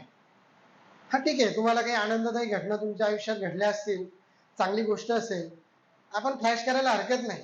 पण विनाकारण काही फोटो व्हिडिओ जे आक्षेपार्ह आहेत, जे तुमचे पर्सनल असतात, बऱ्याच वर्ष घटना घडलेल्या आहेत आणि ते पालक विद्यार्थी ते पाहत असतात, ते व्हायरल होत असतात. आज सोशल मीडिया तुम्हाला माहिती आहे किती स्ट्रॉंग आहे, आणि एका छोट्या गोष्टीचं कुठे काय त्याचा उपयोग होईल हे सुद्धा तुम्हाला माहित नसतं. तुम्ही एक आनंदाच्या भरामध्ये किंवा आपल्याला असं वाटतं माझं स्टेटस किती लोकांनी पाहिलं, तुम्ही त्याचा व्ह्यूज पाहत असतात, किती लोकांनी स्टेटस पाहिलं, तुम्हाला आनंद वाटतो इतक्या लोकांनी माझं स्टेटस पाहिलं. पण हे पाहणं म्हणजे अभिमान नाही आहे. ठीक आहे, आनंदाची गोष्ट तुम्ही शेअर करा. काही उगीच रोज सुविचार कोट्स टाकत राहतात स्टेटसला, ते दुःखात राहतात, इतरांना दुःखात टाकतात. स्टेटस पाहिलं तरी दुःख, नाही पाहिलं तरी दुःख. मी स्टेटस तरी यांनी पाहिलं नाही, काही गरज आहे का? आपलं आपलं काम करा. भरपूर काम आहे तुम्हाला. तुम्हाला काम नसेल मला सांगा, सर आम्हाला खूप वेळ आहे, मी तुम्हाला सगळे कामं लावून देईन, तुम्ही सांगा फक्त काय पाहिजे. पुस्तकं वाचा, छान मुलांसाठी प्रयत्न करा, शाळेसाठी काम करा, अभ्यास करा, भरपूर काम आहे. मोबाईलचा गैरवापर जितका कमी करता येईल तुम्हाला तितका कमी करायचा प्रयत्न करा. ती एक नशा आहे. म्हणजे आपण याच्यातून जे रील्स पाहत राहतो, फेसबुक राहतो, ती कंटिन्यू चालू राहते. याच्यातून आपल्यासाठी आपलं योगदान, जे आपलं व्यक्तिमत्व आहे त्याच्यासाठी काय करता येईल याच्यासाठी आपण प्रयत्नशील राहिलं पाहिजे. तर शाळेचा पहिला आठवडा आपण दैनंदिन कार्यप्रणाली सुद्धा मला वाटतं आपण सुरू केलेली आहे. शाळेची वेळ तुम्हाला सांगण्याची गरज नाही. तुम्हाला सगळ्या मुख्याध्यापकांनी तुमच्या नोटीस किंवा तुम्हाला ती कळवलेली असेल की कशा पद्धतीने आपल्याला शाळेमध्ये यायचं आहे. तर शाळा सुटल्यानंतर शाळेची तर वेळ मी तुम्हाला सांगायची गरज नाही, कारण ते थंब मध्ये तुमचं येणार आहे. परंतु शाळा सुटल्यानंतर मात्र 30 मिनिटं ते 45 मिनिटं, तो प्रत्येक आता डिपार्टमेंटनुसार टाइम वेगवेगळा आहे. ते सुद्धा मुख्याध्यापक तुम्हाला सांगतील की किती वाजेपर्यंत तुम्हाला थांबायचं आहे. परंतु कमीत कमी 30 मिनिटं ते 45 मिनिटं किंवा 1 तास या कालावधीपर्यंत तुम्हाला शाळेमध्ये थांबायचं आहे. प्रत्येक डिपार्टमेंटचं शेड्यूल वेगवेगळं असेल. उगाचच तुलना करत बसायचं नाही. बालकला इतक्या वाजता सोडलं आणि नेटिव्हला इतक्या वाजता सोडलं, मग प्राथमिकला इतक्या वाजता सोडलं. ते वेगवेगळे शेड्यूल्स आहेत सगळ्यांचे. तर ते तिथली आसन व्यवस्था किंवा तिथलं प्लॅनिंग पाहून ते तिथली रूपरेषा ठरवलेली असेल. त्याच्यामुळे जी वेळ दिलेली आहे तुम्हाला त्या वेळेतच आपल्याला शाळेमध्ये यायचं आहे आणि शाळेतून बाहेर जायचं आहे. थंब मशीनवर आपल्याला 4 लेट मार्क सूट आहेत महिन्याभरामध्ये. ते 4 लेट मार्क कंपल्सरी आपण करायचे आहेत. आणि 5व्या लेट मार्क पासून आपल्याला 50 रुपये पेनल्टी जी आहे ती लागणार आहे. आणि ती 50 रुपये पेनल्टी म्हणजे काही संस्थेला कमी पैसे पडलेत असातला भाग नाहीये. ती फक्त तुम्हाला एक शिस्त लागावी, तुम्हाला त्याचं मूल्य कळावं पैशांचं म्हणून असते. पण बरेच असे कार्यकर्ते आहेत की त्यांना त्याचं मूल्य समजत नाही. 1000 2-2 हजार रुपये लेट मार्क भरणारे शिक्षक मी पाहिलेत मागच्या वर्षी. मग आता मी त्याच्यातून अजून प्लॅनिंग केलेलं आहे की मी आता मुख्याध्यापकांना सांगणार आहे पुढच्या मीटिंगमध्ये की ज्यांना महत्व कळत नाही पैशांचं किंवा वेळेचं, ज्यांचे सातत्यपूर्ण जर लेट मार्क होत असतील, जर 50 रुपये भरून पण त्यांना काही फरक पडत नसेल, तर जेव्हा ते सातत्यपूर्ण लेट मार्क करतील तर त्याच्या पुढे त्यांचे 100 रुपये लेट मार्क कपात करावा. म्हणजे मग त्यांना कळेल की 100 रुपयाचं महत्व काय आहे. वेळेचं महत्व कळालं पाहिजे. ती सिस्टीम आहे. तुम्ही वेळेत आला पाहिजे. तुमच्यापेक्षा मुलं लवकर येतात, बरेच पालक लवकर येतात, आणि तुम्ही जर आरामशीर येत असलात तर त्याला काही अर्थ नाही. त्याच्यामुळे सिस्टीम आहे, सिस्टीमचा फॉलोअप सगळ्यांनी करायचा आहे. त्या पैशांचा उपयोग शाळेच्या मुलांसाठीच केला जातो, पुस्तकांसाठी केला जातो किंवा इतर इन्फ्रास्ट्रक्चरसाठी केला जातो. तर 4 लेट मार्क पेक्षा जास्त कोणाचे होत असतील तर त्याच्यासाठी 50 ते 100 रुपये ही पेनल्टी असणार आहे. ज्या दिवशी थंब मशीन खराब असेल किंवा काही टेक्निकली अडचणी असेल तर आपल्या ऑफलाईन रजिस्टरला त्याची नोंद करायची आहे मुख्याध्यापकांनी. लक्षात ठेवायचं ते परिपाठ प्रमुखांनी किंवा इतर ज्यांच्याकडे जबाबदारी दिलेली असेल त्यांनी. नंतर तुम्ही शाळेत आला, शाळेत आल्यानंतर उपस्थिती आपली मास्टरला आपली नोंद करायची आहे, स्वाक्षरी करायची आहे, आणि स्वाक्षरी केल्यावर लगेच आपली टाचन वही जी आहे ती मुख्याध्यापकांच्या टेबलवर आपली गेली पाहिजे.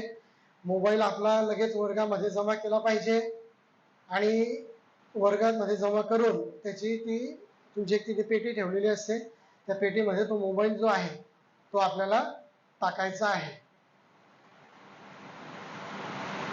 किती लेट झालं अजिने सर? किती वाजले? तुम्ही भेटा मला नंतर.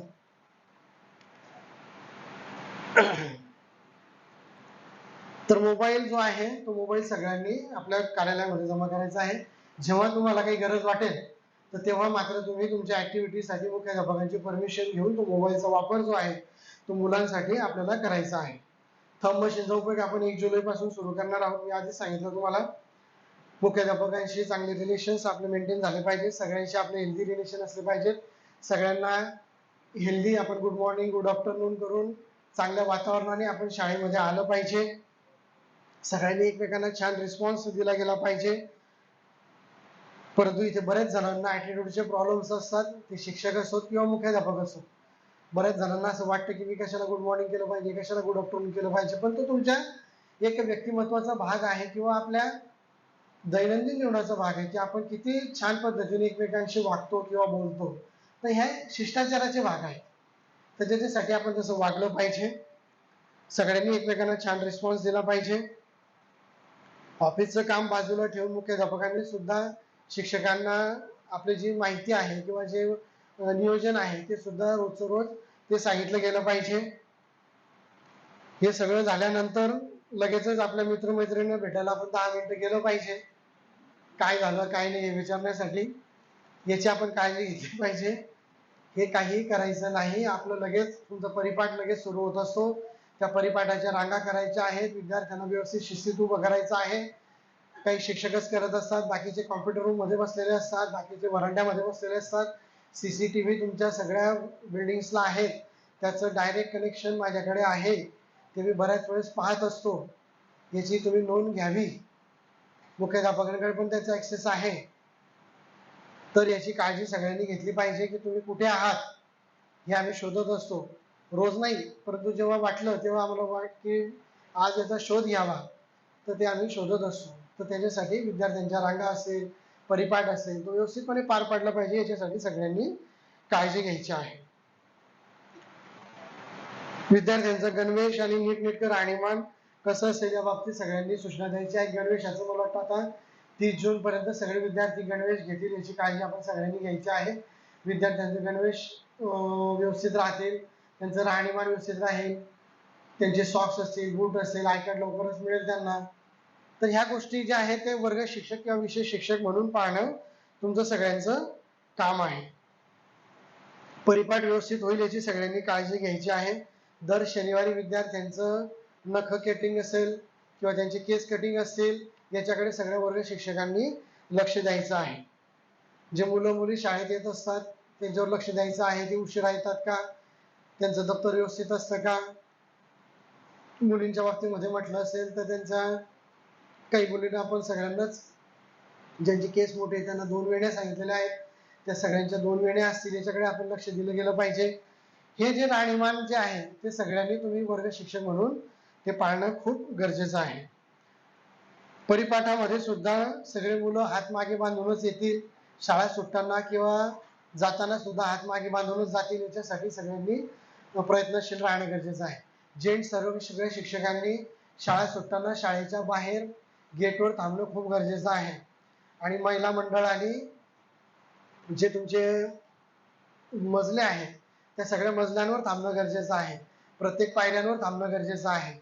नाही तर मग वर्ग शिक्षक फक्त जेंट्स लोकांना काम दिलेलं आहे आणि मी फक्त बाकीचं माझं काम जे आहे अपूर्ण ते करेल अशातला भाग नसावा. म्हणून त्यासाठी तुम्ही सुद्धा सगळ्यांनी मदत करणं 10 ते 15 मिनिटं गरजेचं आहे.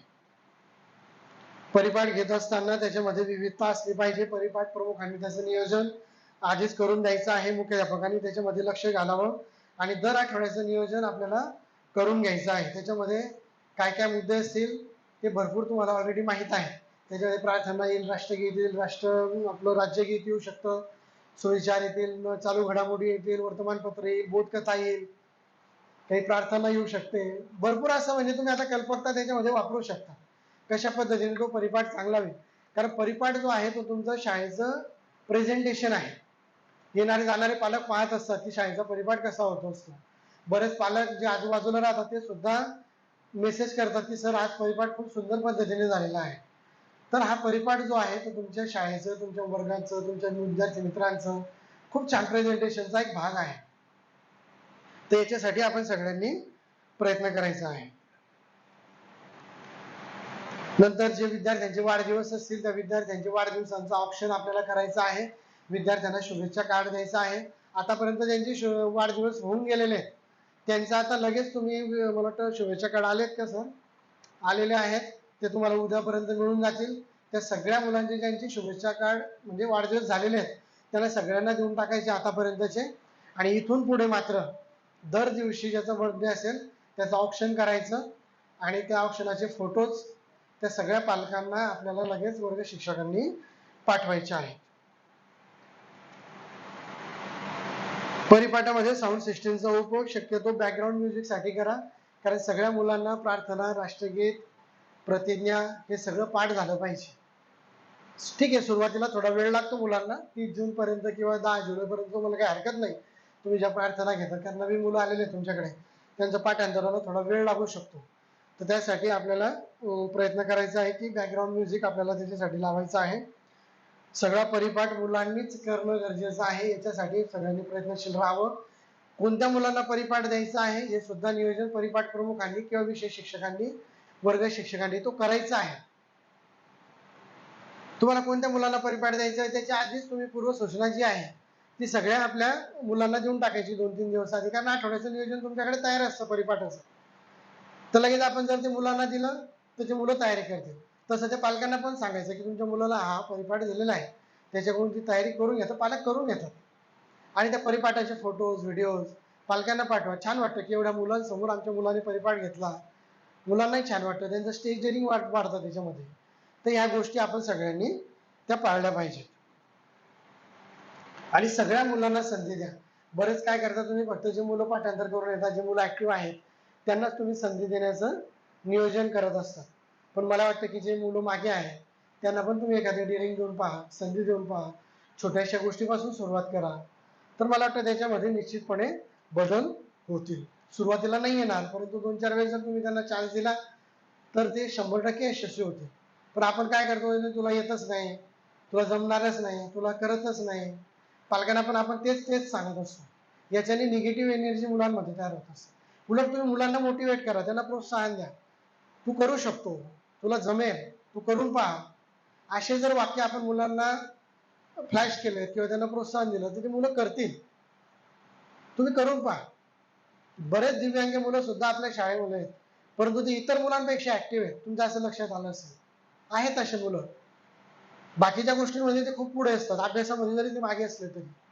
तर असे मुलं जरी असले तुमच्याकडे तरी सुद्धा त्यांना प्रेमाने तुम्ही वागवलं पाहिजे आणि त्या मुलांना संधी ही दिली गेली पाहिजे.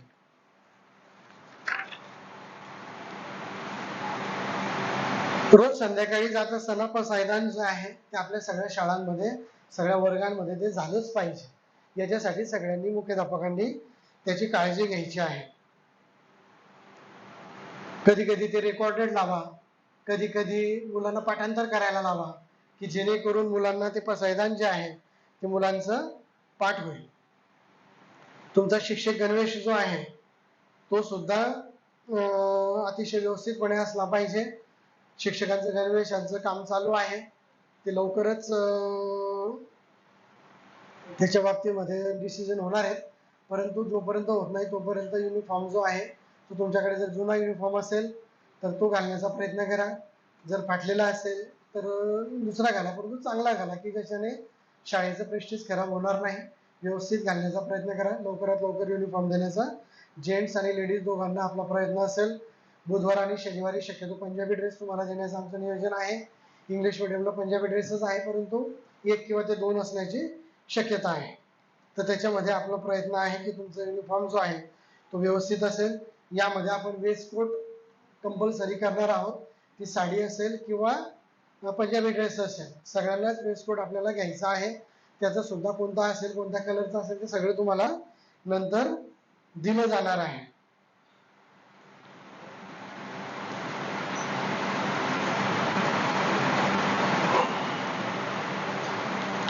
नंतर पहिला जो आठवडा आहे तुमचा जो पार झालेला आहे त्याच्यामध्ये मला वाटतं मी सूचना टाकलेली आहे की तुम्ही मुलांशी कनेक्टिव्ह होण्याचा प्रयत्न करा. कारण नवीन बरेच विद्यार्थी आपल्याकडे जॉईन झालेले आहेत आणि त्या विद्यार्थ्यांच्या याच्यामध्ये बरेच ग्रामीण भागातून मुलं आलेले असतात.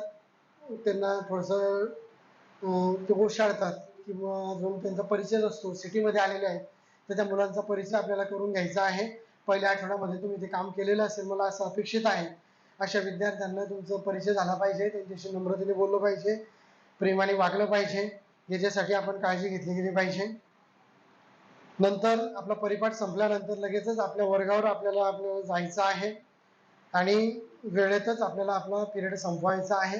कारण बरेच पिरियड्स लांबतात किंवा जे टाइमचं बंधन आहे ते सगळ्यांनीच पाळणं खूप गरजेचं आहे. नंतर वर्ग सोडून कोणीही जायचं नाहीये. आपला जो पिरियड आहे तो व्यवस्थितपणे 30-35 मिनिटाची जी काही तासिका असेल तुमची ती सगळ्यांनी व्यवस्थितपणे पार पाडायची आहे. आणि त्या 30 ते 35 मिनिटाच्या तासिकेमध्ये आपल्याला विद्यार्थ्यांना आपलं ज्ञान जे आहे ते आपल्याला पार पाडायचं आहे. नंतर बाहेर तुम्हाला जायचं असेल तर तुम्हाला हालचाल रजिस्टरला नोंद करून जायचं आहे, याची आपण काळजी घ्यायची. एखादं इमर्जन्सी काम असेल तर तिथे जाऊ शकतात, काही अडचण नाही त्या बाबतीमध्ये, परंतु हालचाल रजिस्टरला, मुवमेंट रजिस्टरला आपण त्याचे नाव करून तिथे गेलं पाहिजे. येण्या जाण्याच्या वेळा सुद्धा त्याच्यामध्ये लिहिल्या गेल्या पाहिजे.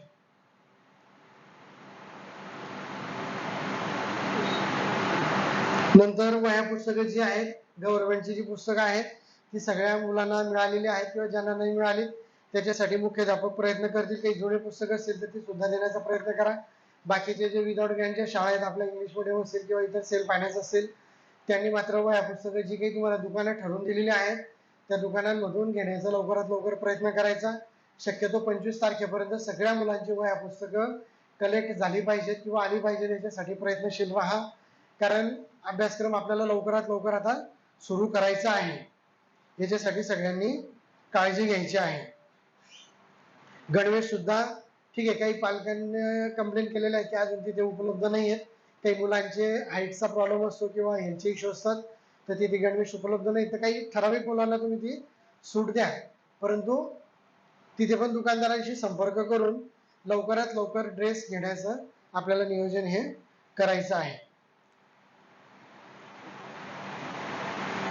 वह्या पुस्तकांना सुद्धा खाकी कव्हर्स लावलेले असावेत, याची आपण काळजी घ्यायची आहे. नंतर तिसरा मुद्दा आहे आपला की गुणवत्तापूर्ण शिक्षण आपल्याला कशा पद्धतीने द्यायचं आहे.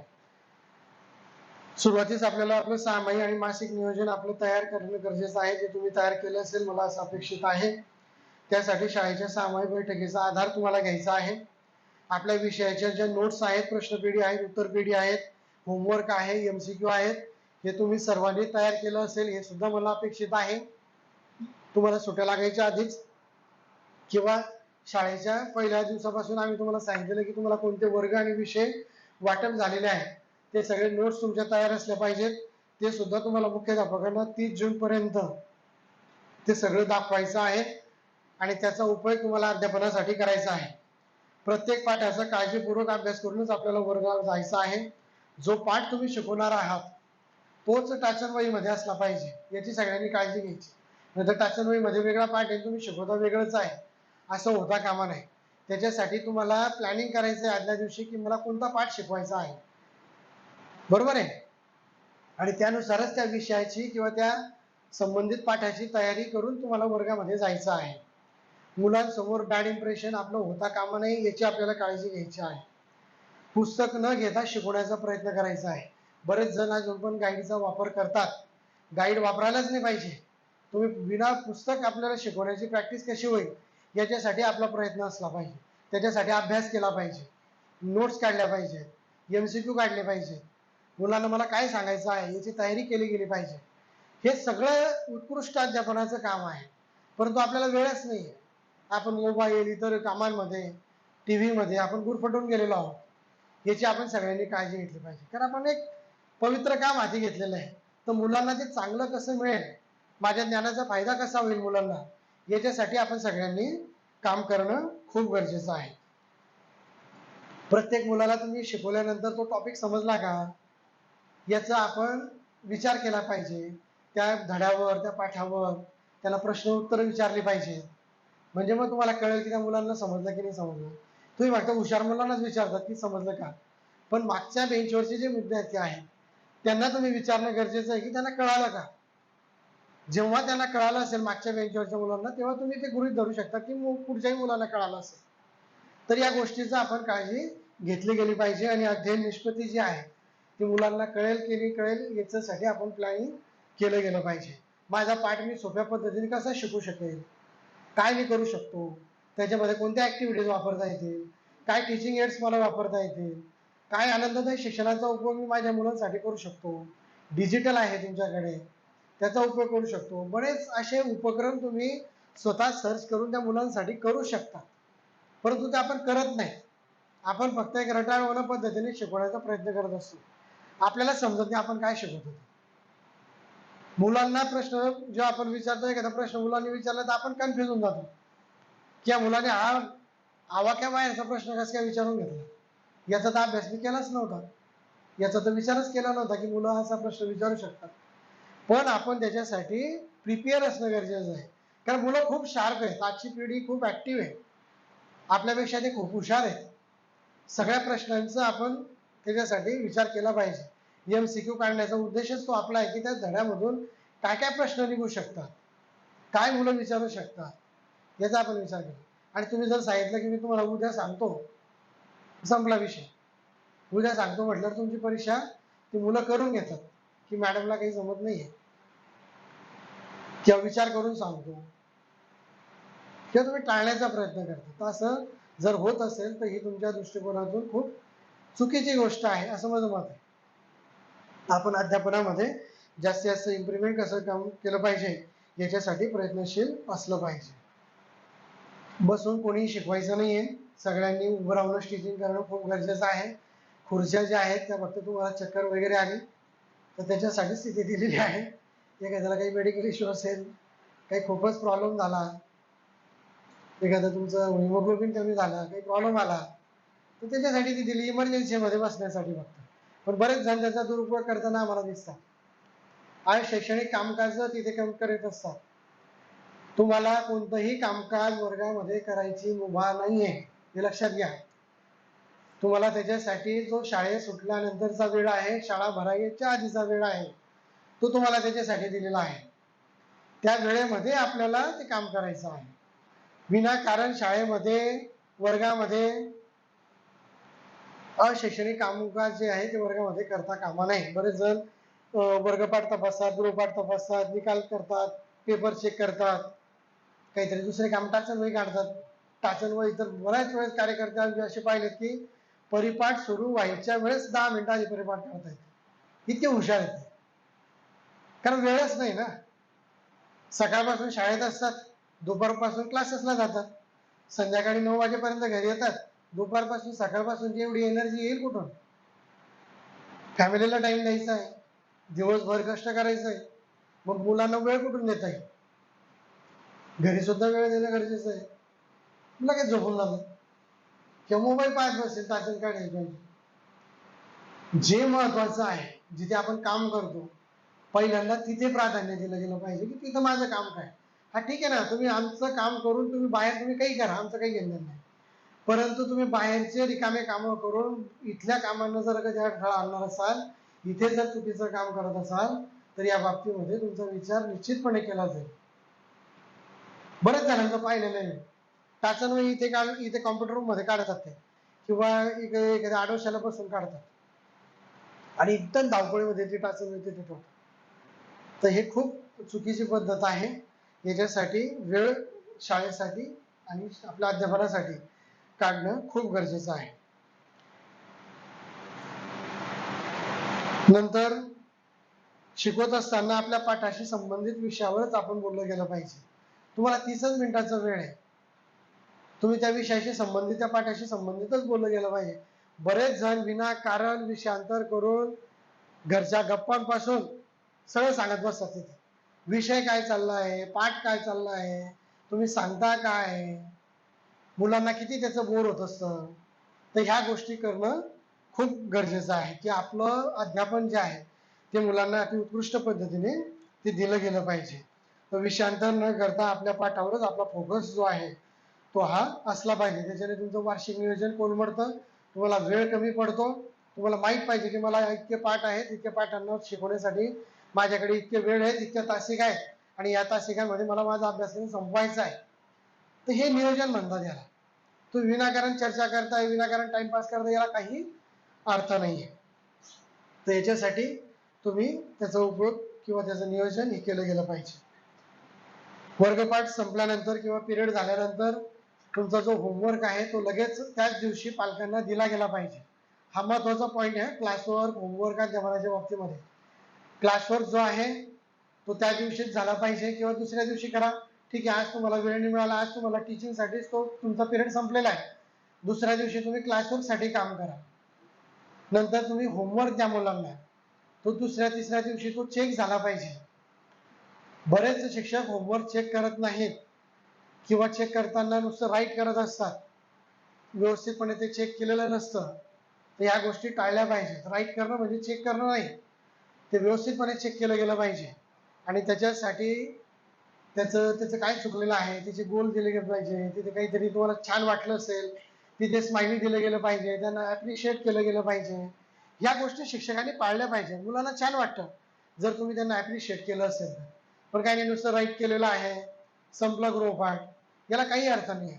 बऱ्याच शिक्षकांचे जे चुकीचे राईट केलेले ते सुद्धा पालक आम्हाला नंतर आणून दाखवतात की मॅडमनी हे चुकीचं तपासलेलं आहे. तर ही काळजी सगळ्यांनी घ्यायची आहे. होमवर्क जो आहे तो लगेच पालकांना पाठवायचा आहे. दुसऱ्या किंवा तिसऱ्या दिवशी तो चेक झाला पाहिजे, याची काळजी घ्यायची आहे.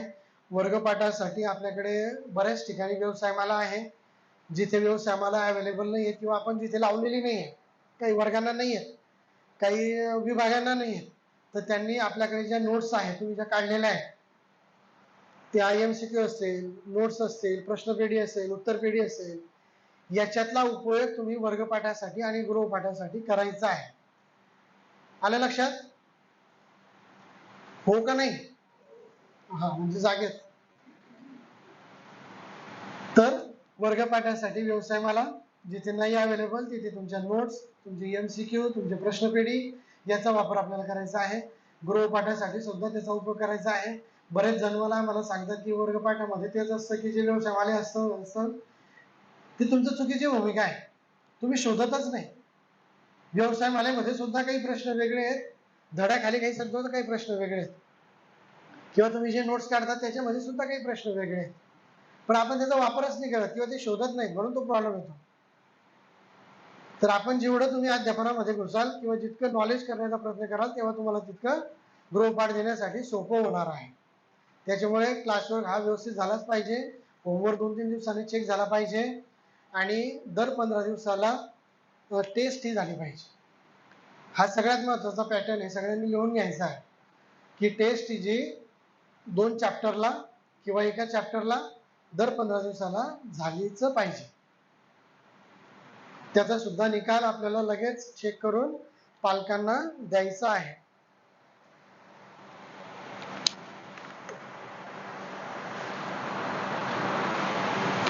दहा 15 मिनिटांनी ब्रेक घेऊ.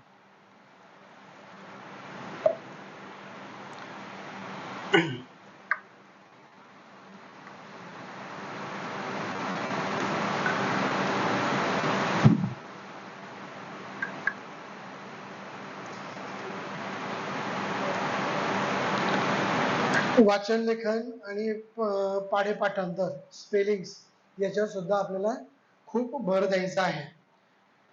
GK वर भर द्यायचा आहे, बेसिक कन्सेप्टवर भर द्यायचा आहे. याच्यासाठी मी आता सांगितलं तुम्हाला की आपल्याला काही मुलं वेगळी काढायची, तर त्याच्यासाठी आपल्याला काय प्रयत्न करता येईल, याच्यासाठी आपल्याला येणाऱ्या काळामध्ये मुख्याध्यापक त्याचं नियोजन करून देतील. परंतु पाढे पाठांतर असेल, स्पेलिंग पाठांतर असेल, बेसिक कन्सेप्ट असेल, याच्यासाठी आपल्याला लक्ष द्यायचं आहे. दर शनिवारी तुम्ही वाचन करू शकता किंवा शुद्ध लेखनाचा सराव करू शकता. आनंददायी शिक्षण जे आपण तुम्हाला सांगितलेलं आहे, जे 15 दिवसाला महिन्यातून 2 वेळेस आपल्याला घ्यायचं आहे, त्याचं सुद्धा नियोजन तुम्हाला मुख्याध्यापक करून देतील की त्याच्यामध्ये काय घ्यायचं आहे आपल्याला. आनंददायी शिक्षणामध्ये भरपूर व्हरायटी आहे. त्याच्यामध्ये लेखन वाचन आहे, गेम्स आहेत, डिजिटल आहे, ग्रंथालयाची पुस्तकं असतील, बाहेर खेळ असतील किंवा एखादा चांगला माहितीपट असेल, एखादा चांगला चित्रपट असेल, भरपूर असतं. परंतु आपण त्याचा उपयोग करत नाही किंवा तुम्ही आनंददायी रजिस्टर सुद्धा तुमचं पाहिले तर तेचपणा त्याच्यामध्ये जाणून येतो. त्याच्यासाठी कल्पकता वापरली गेली पाहिजे. आपला उद्देश हा आहे की 15 दिवसानंतर तो घेण्याचा की मुलांना अभ्यासाव्यतिरिक्त सुद्धा शाळेमध्ये आनंद मिळाला पाहिजे, याच्यासाठी आपला प्रयत्न आहे. तर त्याच्यासाठी तुम्ही आनंददायी शिक्षणाचा सुद्धा खूप चांगल्या पद्धतीने वापर आपल्याला करायचा आहे आणि त्याची नोंद ठेवायची आहे की तुम्ही तुमच्या मुलांसाठी आनंददायी शिक्षण काय राबवलेलं आहे. नंतर हँडरायटिंग सुद्धा मुलांचं, बरेच आता नवीन मुलं आलेले आहेत, काही जुनी मुलं आहेत, तर त्यांचं हँडरायटिंग खूप खराब आहे. तर त्याच्यासाठी तुम्ही ज्यांचं हँडरायटिंग वर्ग शिक्षकांचं चांगलं आहे त्यांनी त्याच्यासाठी प्रयत्नशील राहा. त्या मुलांना रोज एक पान शुद्धलेखन करण्याचा सराव लावा. काही मुलं करणार नाही, पण काही मुलं तुमचं ऐकतील आणि ते मुलं करतील. रोज एक पेज घरी वाचायला लावायचं, एक पेज शुद्ध लेखन करून आणायला लावायचं, स्पेलिंग 10 स्पेलिंग कंपल्सरी पाठांतर करायला लावायच्या. ठीक आहे ना, तुमचं नाही जमणार रोज त्यांना स्पेलिंग म्हणजे पाठांतर करून घ्यायला, वेळ नसतो आपल्याकडे तेवढा. परंतु तरी तुम्ही जर समजा अतिशय वेगळ्या पद्धतीने त्यांना जर अधूनमधून कोणत्या विद्यार्थ्यांना विचारलं, तर त्या मुलांना ती सवय लागेल की मॅडम मला विचारतात. आणि तुम्ही ते विचारलंच पाहिजे दुसऱ्या दिवशी की तू आज ते स्पेलिंग पाठांतर करून आणायला सांगितलेले होते, ते केलेत का? पाठांतर करून आणायला सांगितलं होतं ते झालं का? शुद्धलेखन आणलं सांगितलं होतं ते झालं का? हे जर तुम्हाला मुलांना विचारलं तर त्यांना कळेल की मॅडम आपल्याला विचारतात, माझे वर्ग शिक्षक मला विचारतात. तर त्या मुलांना ती सवय लागेल. आणि जर तुम्हाला ती करत नसेल तर त्या पालकांना तसं पण सांगा, त्यांचं तुमची पालक भेट होणार आहे तेव्हा त्यांना कळवा की तुमचे मुलं अभ्यास करत नाही, त्यांच्या अशा त्रुटी आहेत. तर ते पालकांकडून पण ते करून घेत आहे. तर ह्या गोष्टी खूप गरजेच्या आहेत. वर्ग कंट्रोल, वर्ग शिस्त ही असलीच पाहिजे. बऱ्याच शिक्षकांचा वर्ग कंट्रोल नाही आहे. त्यांना असं वाटतं की खूप हसत खेळत वातावरण शाळेमध्ये वर्गामध्ये असलं पाहिजे.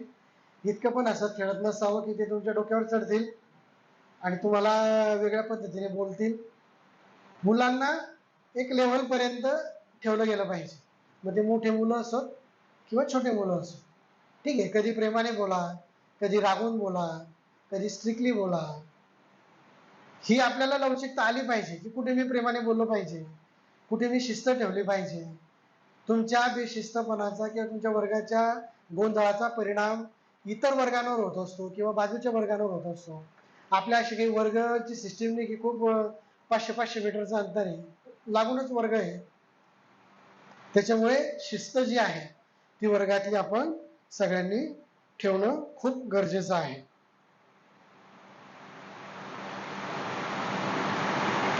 ऑफ पिरियड असेल तर ऑफ पिरियडला सुद्धा सगळ्या शिक्षकांनी ज्यांचे ऑफ पिरियड लावलेले आहेत त्यांनी सुद्धा त्वरित गेलं पाहिजे. माझ्या कानावर हे सुद्धा आलेलं आहे काही डिपार्टमेंटचं. त्यात इंडिव्हिज्युअल 1-to-1 मीटिंग आपली यावेळी शक्य नाही झाली, परंतु पुढच्या महिन्यामध्ये मी 1-to-1 पण भेटणार आहे. आणि तुमच्या ज्या तक्रारी आलेल्या आहेत माझ्यापर्यंत 1-to-1च्या, त्या सुद्धा मी तुम्हाला सांगणार आहे. ऑफ पिरियडला सुद्धा काही शिक्षक जात नाहीत, मुद्दाम टाळाटाळ करतात. माझंच का, मीच का, हे प्रश्नावली असते तुमची. अरे तुम्ही फ्री आहात, तुम्हाला पिरियड कमी आहे, मुख्याध्यापकांनी काहीतरी नियोजन करून तुम्हाला पिरियड लावलेला आहे, उगाच हेवेदावे कशाला करत बसतात? लगेच तुमचं लगेच दुसऱ्याकडे बोट असतं, ती कशी रिकामी बसलेली आहे, तो कसा रिकामा बसलेला आहे. त्याला बी मिळतील ना पिरियड, ऑफ पिरियड, पण आज त्याचा दिवस नसेल कदाचित, त्याला त्याचे पिरियड जास्त असतील आज. हा विचार आपण करत नाही. विनाकारण त्या मुख्याध्यापकांशी सहमुख्याध्यापकांशी तुम्ही वादविवाद करत असतात आणि तो पिरियड ऑफ असतो. त्या वर्गावर बरेच वेळ शिक्षक नसतात. मला पालकांच्या पण तक्रारी आलेल्या आहेत आणि विद्यार्थ्यांच्या पण तक्रारी आलेल्या आहेत. तर ही काळजी सगळ्यांनी घ्यायची आहे. इथून पुढे कोणीही ऑफ पिरियडला मला तिथे सगळेच वर्ग शिक्षक असलेच पाहिजे. तुमचा पण जेव्हा एखाद्या दिवशी रजा असेल तर तुमचाही वर्ग घ्यावाच लागेल ना कोणाला तरी, तर तुम्हाला जावंच लागणार आहे. तुमच्या पिरियडला कोणाला तरी जावंच लागणार आहे. तर हे विनाकारण हेवेदावे करायचे नाहीत, मुख्याध्यापकांचे आदेश पाळायचे. आणि मुख्याध्यापकांनी सुद्धा आपल्याला माहित आहे की आज या माणसाची रजा आहे, तुम्हाला आधीच रजा दिलेली आहे, तर तुम्ही त्याचं तासिका नियोजन जे आहे ते करून घ्यायचं, त्याच्यावर त्याची सही घ्यायची. आणि सही करून सुद्धा जर तो त्या वर्गावर गेलेला नाही तर तुम्ही मला कळवा, मग आपण त्याचं पाहू काय करता येईल. तर अशा पद्धतीने आपल्याला वर्गांचं जे प्लॅनिंग आहे ते करायचं आहे. कारण मुलं गोंधळ घालत असतात, एखाद्याला काही लागलं, काही मेडिकल घटना घडली तर त्याची सर्वस्वी जबाबदारी तुमची असेल, जे वर्ग शिक्षकांचा पिरियड लावलेला आहे त्यांची. आणि तुमचा सुद्धा पिरियड मी आधी सांगितलं की आपला पिरियड संपला, आपलं टायमिंग संपलं, आपली बेल वाजली, आपण त्वरित आउट व्हायचं आहे. बाकीच्यांना संधी द्या शिकवण्याची, तुम्हीच शिकू नका सगळं. तुम्हाला असं वाटतं त्या दिवशी तुमचा खूप मूड असतो आणि एका दिवशी मूड नसला की तुम्ही बसून राहता. तसं नसतं. प्रत्येकाला प्रत्येकाची कामं आहेत, प्रत्येकाला प्रत्येकाचा टाइम पिरियड आहे आणि प्रत्येकाला प्रत्येकाचं शिकवायचं आहे. तुम्हालाच खूप महत्वाचं काम आहे आणि माझाच विषय महत्वाचा आहे. बाकीच्यांचे इतिहास, भूगोल असेल, हिंदी असेल, जी के असेल, त्यांना काही काम नाही, असा तुमचा ग्रह असतो. मॅथ्स, सायन्स, इंग्लिश, बाकीच्यांना खूप कामं असतात आणि बाकीचे बिचारे बाकीच्यांना तुमचे काय पिरियड कमी आहे ना तुमचे, तुम्ही एखाद 2 दिवस घेतलं तरी चालतं, असा त्यांचा ग्रह असतो. असं नाही, त्यांचं प्रत्येकाची कामं आहेत, प्रत्येकाला जबाबदारी दिलेली आहे. तुमचा पिरियड संपल्यानंतर तुम्ही बाहेर व्हायचं, दुसऱ्यांना संधी द्यायची. अशा पद्धतीने आपल्याला या अध्यापनाच्या कामामध्ये, होमवर्कच्या कामामध्ये आपल्याला काम करायचं आहे. तसेच आपल्याकडे मोठे मुलं आहेत, मोठ्या मुली आहेत, यांना सुद्धा थोडंसं समुपदेशन तुम्हाला करायचं आहे. ते काही सांगण्याची जास्त गरज नाही, कशा पद्धतीचं काउन्सिलिंग करायचं आहे. बऱ्याच मुलींना काही गोष्टी कळत नाहीत, त्या तुम्ही त्यांना एखाद्या दिवशी स्वतंत्ररित्या मुलींची स्वतंत्ररित्या मीटिंग घ्या. ज्यांना त्यांना व्यवस्थित समजून सांगा की काय आपले प्रॉब्लेम्स आहेत, कशा पद्धतीने त्यांच्या अडचणी आहेत, त्या कशा आपल्याला सोडवता येतील. बरेच इश्यू असतात, महिलांच्या बाबतीमध्ये असतील, मुलींच्या बाबतीमध्ये असतील, जे आपल्याला सोडवणं गरजेचं आहे. बऱ्याच मुली लाजऱ्या असतात किंवा त्या सांगत नाहीत, मुलं त्यांना काहीतरी त्रास देत असतात किंवा काहीतरी अजून वेगळे इश्यू असतात. भरपूर तुम्ही वर्तमानपत्रामध्ये, पेपरमध्ये बातम्या वाचत असतात. आपल्या शाळेमध्ये सुद्धा अशा घटना घडू नयेत याच्यासाठी आपण जागरूक असणं गरजेचं आहे. तर त्याच्यासाठी वर्ग शिक्षकांनी पण जागरूक असणं गरजेचं आहे आणि इतर सहकार्याने सुद्धा जागरूक असणं गरजेचं आहे.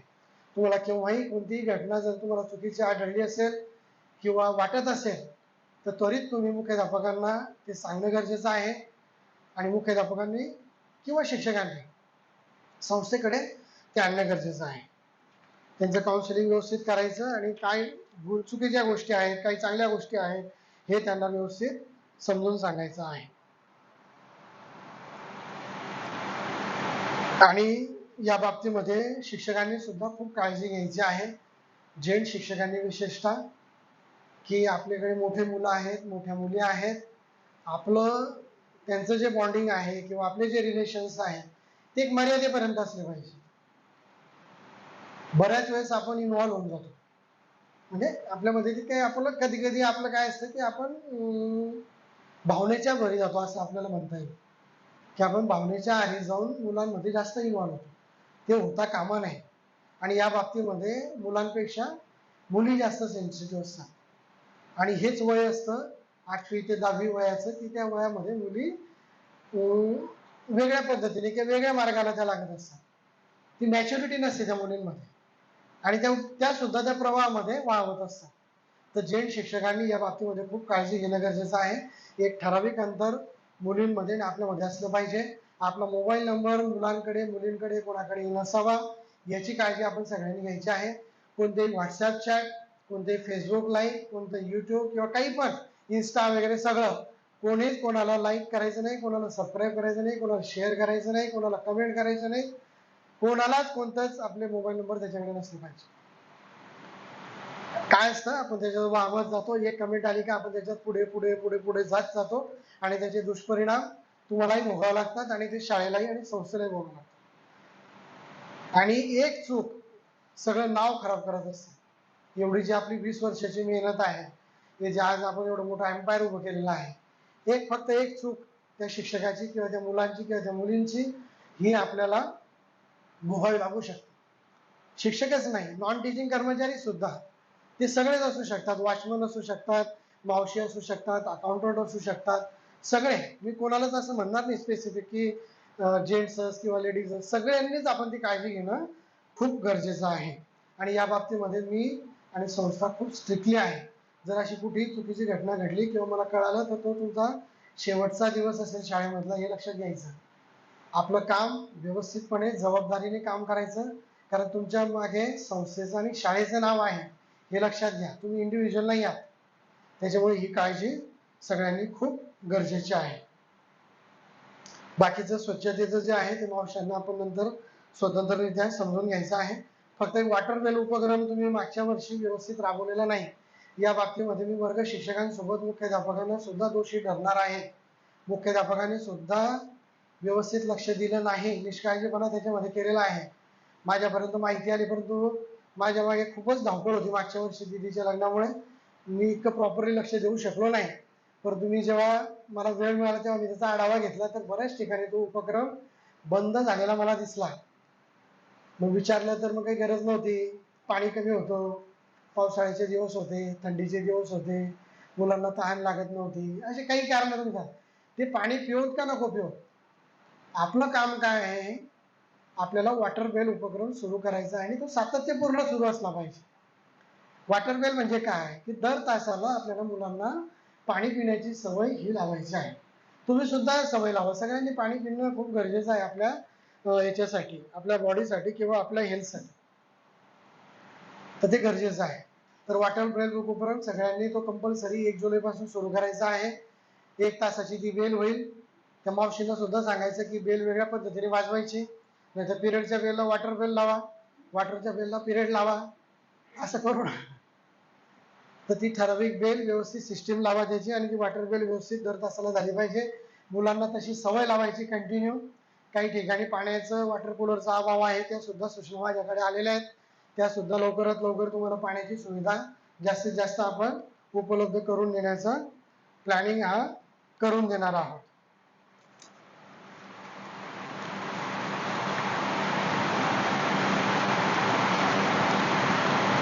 मधल्या सुट्टीमध्ये डबा खाताना आपल्याला श्लोक म्हणण्याची सवय किंवा हात धुण्याची सवय सुद्धा लावायची आहे.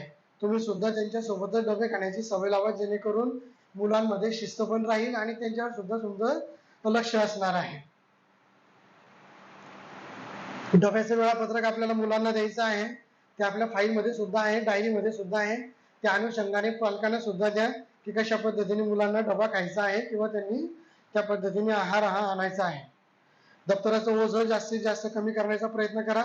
वेळापत्रकाप्रमाणे त्यांना दप्तर आणायला सांगा.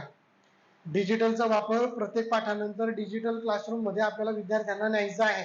मागच्या वर्षी डिजिटल काही ठिकाणी झालेलं नाही व्यवस्थित, किंवा त्याच्यामध्ये काही टेक्निकल अडचणी आल्या, त्या सुद्धा माझ्यापर्यंत आलेल्या आहेत. त्या सुद्धा आपण दुरुस्त करणार आहोत. काही ठिकाणी थोडंसं डिजिटल उशिरा चालू झालं, ते सुद्धा सगळे प्रॉब्लेम्स आपले यावर्षी सॉर्ट आउट केले जाणार आहे.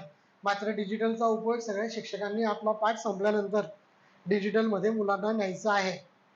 फक्त संस्कृत विषय जर सोडला तर सगळ्या विषयांचं डिजिटल आपल्याकडे उपलब्ध असणार आहे. काही ठिकाणी तुमचा जो अभ्यासक्रम आहे त्याचे सुद्धा टीव्ही तुमच्याकडे लागलेले आहेत इंग्लिश मीडियममध्ये.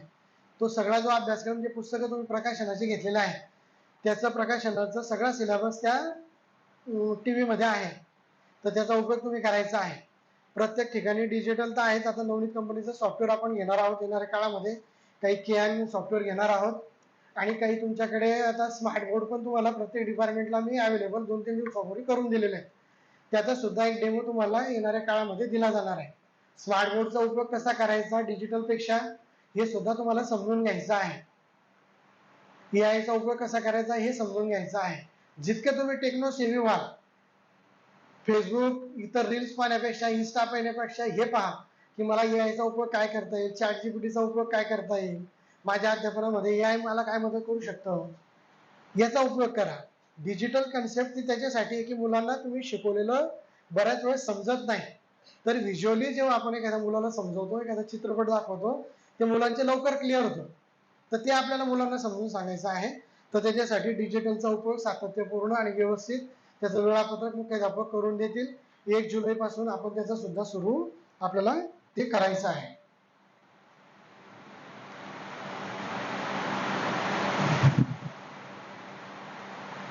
ग्रंथालयाचा वापर आपल्याला जास्तीत जास्त वाढवायचा आहे. ग्रंथालय समृद्धी वाढवायची आहे. ग्रंथालयाचा उपयोग तुम्ही एकतर दर शनिवारी करू शकता, आनंददायी शिक्षणामध्ये सुद्धा घेऊ शकतात, किंवा ऑफ पिरियड ज्या दिवशी असेल त्या दिवशी सुद्धा तो जो शिक्षक त्या दिवशी गेलेला आहे त्याने सुद्धा त्याचा उपयोग करून घेतो. तुम्हाला काम नाही आहे ना त्या दिवशी, तुम्ही काही तो विषय शिकू शकणार नाहीये किंवा तो टॉपिक तुम्हाला शिकवायचा नाही, तर त्याच्यासाठी तुम्हाला काय काम करायचं आहे की त्या दिवशी ग्रंथालयाची पुस्तकं ग्रंथालयातून घ्यायची आणि त्या मुलांना वाचन करायला लावायचं. अर्धा तास वाचन करा त्या मुलांसोबत, आणि त्या मुलांना त्यांनी जे वाचन केलेलं आहे त्याच्यावरचे अभिप्राय विचारा की काय विचारलं, काय विचार केला तू ती गोष्टमध्ये किंवा एखाद्या पुस्तकामध्ये. जे तुम्ही दर शनिवारी मुलांना घरी सुद्धा नेण्याची सवय लावा पुस्तकं. आपल्याकडे आता मोठे मुलं आहेत, 1 ते 4 ला ते शक्य होत नाही, परंतु 5वी ते 10वीची जे मुलं आहेत त्यांना घरी सुद्धा पुस्तकं आपण देण्याची सवय लावू शकतो. त्यांना दर शनिवारी किंवा महिन्यातून 2-3 दिवस तुम्ही ठरवा कोणते द्यायचे आहेत, आणि त्या दिवशी ग्रंथालय सुद्धा त्यांना वापर सुरू करा. नंतर ते सुद्धा घरी पुस्तक दिल्यानंतर ते पुस्तक वाचल्यानंतर सुद्धा त्यांचा अभिप्राय आपल्याला घ्यायचा आहे. ग्रंथालय समृद्धी अजून वाढवायची आपल्याला. त्याच्यासाठी बर्थडेची पुस्तकं जी आहेत शिक्षकांनी पण द्यायची आहेत. एक एक पुस्तक सगळ्यांनी द्यायचं आहे आपल्या बर्थडेला, ते काही कंपल्सरी नाही. परंतु एक माझा काय विचार आहे की ग्रंथालय समृद्धी थोड्या थोड्या गोष्टीतून वाढत असते. मुलांच्या बर्थडेला सुद्धा आपल्याला पुस्तकं घ्यायची आहेत. तुमची जी पटसंख्या आहे त्या पटसंख्येच्या कमीत कमी 80-90% पुस्तकं जमा झाली पाहिजेत या मताचा मी आहे. मला तर वाटतं की 100% पुस्तकं जमा झाली पाहिजे. अनेक शिक्षकांना आपण त्याच्यासाठी पुरस्कार सुद्धा दिले आणि यावर्षी खूप चांगल्या पद्धतीने काम झालेलं आहे. पण बरेच शिक्षकांनी याच्या बाबतीमध्ये सुद्धा निष्काळजीपणा केलेला मला दिसून आला. वर्गांमध्ये 30-30 मुलं आहेत पण 0% पुस्तक जमा आहे. बाकीचे लोक काम करतात आणि तुम्ही काम करत नाही, तर याचं आत्मपरीक्षण त्या वर्ग शिक्षकांनी केलं गेलं पाहिजे. तो करू शकतो मग मी का नाही करू शकत याचा विचार केला गेला पाहिजे. त्याच्या वर्गातले मुलं काही पाकिस्तान मधून आलेले आहेत का? काही इकडून आलेले आहेत? आपले सगळे मुलं सारखेच आहेत. त्या मुलांना ते समजू शकतात, तर तुम्ही का नाही समजू शकत? पालकांना का नाही समजू शकत? आणि खूप काही 500 रुपयाचं पुस्तक नाही द्यायचं आपल्याला. मॅक्झिमम एक मुलांसाठी तर आपण 50 रुपये किंवा 100 रुपयेच ठेवलेलं आहे. तुम्हाला सुद्धा 100 रुपयेच ठेवलेलं आहे. काही काही तर कार्यकर्ते तुम्ही शिक्षक सुद्धा मी पाहिली तुमची लिस्ट जेव्हा मला वेळ मिळाला, 20 रुपये 50 रुपयाचं पुस्तक दिलेलं आहे शिक्षकांनी. खूप वाईट वाटलं मला त्या दिवशी.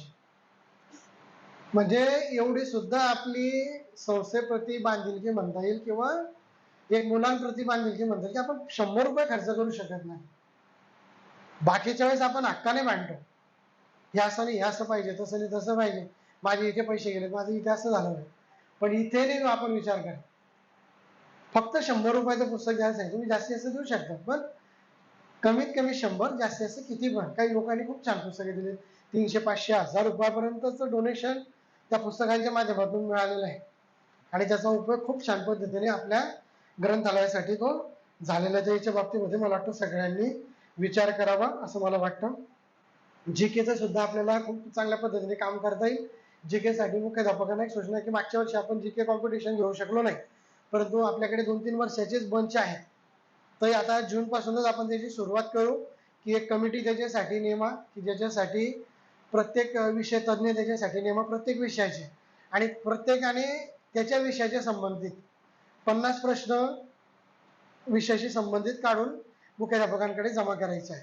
फक्त तुमचा विषय, तुम्ही मॅथ्स शिकवत असाल, सायन्स शिकवत असाल, कोणता विषय असेल, इतिहास असेल, भूगोल असू शकतो, नागरिकशास्त्र असू शकतो, एखाद्या शिक्षकाला चालू घडामोडी येऊ शकतात किंवा अपडेशन येऊ शकतं, असे सगळे विषय जे आहेत ते सगळे विषय आणि चालू घडामोडी हे सगळ्यांनी त्या अपडेशन मध्ये करायचं आहे. आणि जीकेचं स्वतंत्र बुकलेट आपल्याला एक जुलै महिन्यापर्यंत किंवा ऑगस्ट महिन्यापर्यंत आपल्याला ते डीटीपी करून आपल्याला तयार करायचं आहे आणि डिसेंबर-जानेवारी मध्ये आपल्याला पुढच्या शैक्षणिक सत्रामध्ये आपल्याला जीकेची कॉम्पिटिशन घ्यायची आहे. तर त्याचं एक बुकलेट आपल्याला तयार करायचं आहे, तर त्याच्यासाठी समिती काम करेल.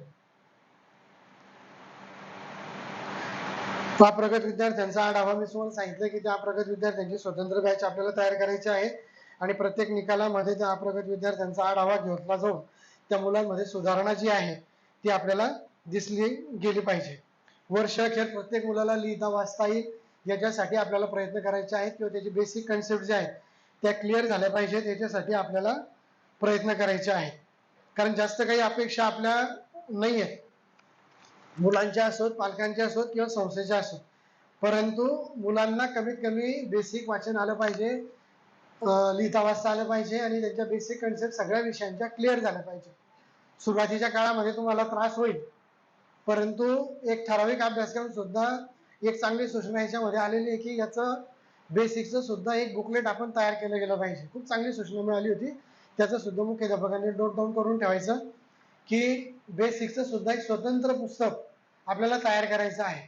बऱ्याच वेळेस आपण सूचना देतो की फक्त बेसिक घ्या, बेसिक घ्या, त्या शिक्षकांना काहीच कळत नाही काय बेसिक घ्यायचं आहे, मग ते घेत राहतात, फक्त लेखन वाचन घेत राहतात, पाढे पाठांतर घेत राहतात. बेसिक म्हणजे जिथून तुम्हाला त्या मुलाची एक लेवल पाहून तिथून त्याला सुरुवात करायची. असे काही मुलं असू शकतात की त्यांना एबीसीडी येत नाही, मुळाक्षरं येत नाही, त्यांना मुळाक्षरापासून सुरुवात करावी लागेल.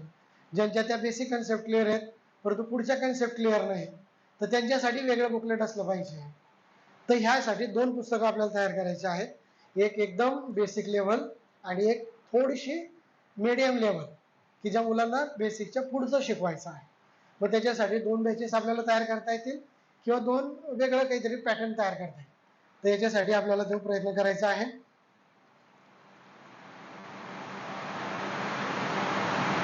गृहपाठ जे मी तुम्हाला सांगितलं, प्रोजेक्ट्स आपण देत असतो मुलांना बऱ्याच वेळेस, तर ते परीक्षेच्या काळात कोणीही द्यायचे नाहीये. मी जसं सांगितलं की 2-3 दिवसात गृहपाठाचं चेकिंग झालंच पाहिजे. तर त्याचा निरीक्षण करत राहायचं, त्याचा फॉलो घेत राहायचा की किती मुलांनी मला गृहपाठ दिलेत, किती मुलांनी टेस्ट सोडवलेले आहे, किती मुलांनी दिलेले नाही. ते लगेच त्या मुलांना त्यांच्याकडून ते तयार करून घ्यायचं. तुम्हाला जाग केव्हा येते माहिती का?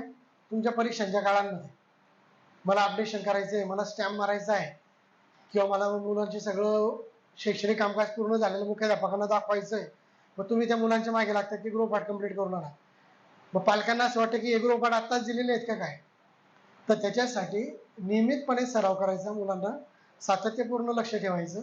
जे मुलं करत नसतील त्यांचा मेसेज पालकांना द्यायचा की हे मुलं नियमित करत नाहीत, गृहपाठ व्यवस्थित करा, वर्गपाठ व्यवस्थित करा, त्याचा फॉलोअप घ्या. विद्यार्थी वेळेवर करत नसतील तर त्यांना स्ट्रिक्टली वॉर्निंग द्या, पालकांना वॉर्निंग द्या, आणि हे प्रोजेक्ट सुद्धा खूप चांगल्या पद्धतीने करून घ्या. जे कार्यान्वयनाचे प्रोजेक्ट्स आहेत त्यांना आपण ग्रेड सिस्टीमने मार्क्स देणार आहोत. चित्रकलेचे काही प्रोजेक्ट्स असतील त्यांना सुद्धा ग्रेड सिस्टीम लावण्याचा प्रयत्न करत आहोत. त्यामुळे हे प्रोजेक्ट सुद्धा शाळेतच करून घेतले पाहिजेत, याच्यासाठी भर द्यायचा आहे. बऱ्याच वेळेस आपण मुलांना सांगतो, मुलं घरी सांगतात, मग त्या प्रोजेक्ट्समध्ये मुलांपेक्षा पालकांचीच कल्पकता आपल्याला जास्त दिसून येत असते. तर ह्या गोष्टी आपल्याला टाळायच्या आहेत. तर ह्या प्रोजेक्ट्स आणि याच्या माध्यमातून मुलांची गुणवत्ता आपल्याला दिसली पाहिजे, मुलांची कल्पकता आपल्याला दिसली पाहिजे, याच्यासाठी आपल्याला प्रयत्न करायचे आहेत. तर हा एक मध्यंतराचा पार्ट आपण आता इथे आज संपूयात. एक 15-20 मिनिटाचा आपण ब्रेक घेऊ. 15-20 मिनिटामध्ये तुम्ही थोडंसं बाहेर पण जाऊन या. चहा मला वाटतं बाहेर आलेला असेल, तो पण चहा घ्या आणि परत 15-20 मिनिटांनी परत जॉईन व्हा. मला वाटतं आता 9:50 झालेले आहेत, 9:55 झालेले आहेत. 10:20 ला परत आपण मीटिंग स्टार्ट करूया. 10:15 ते 10:30 पर्यंत पोहोचा सगळे.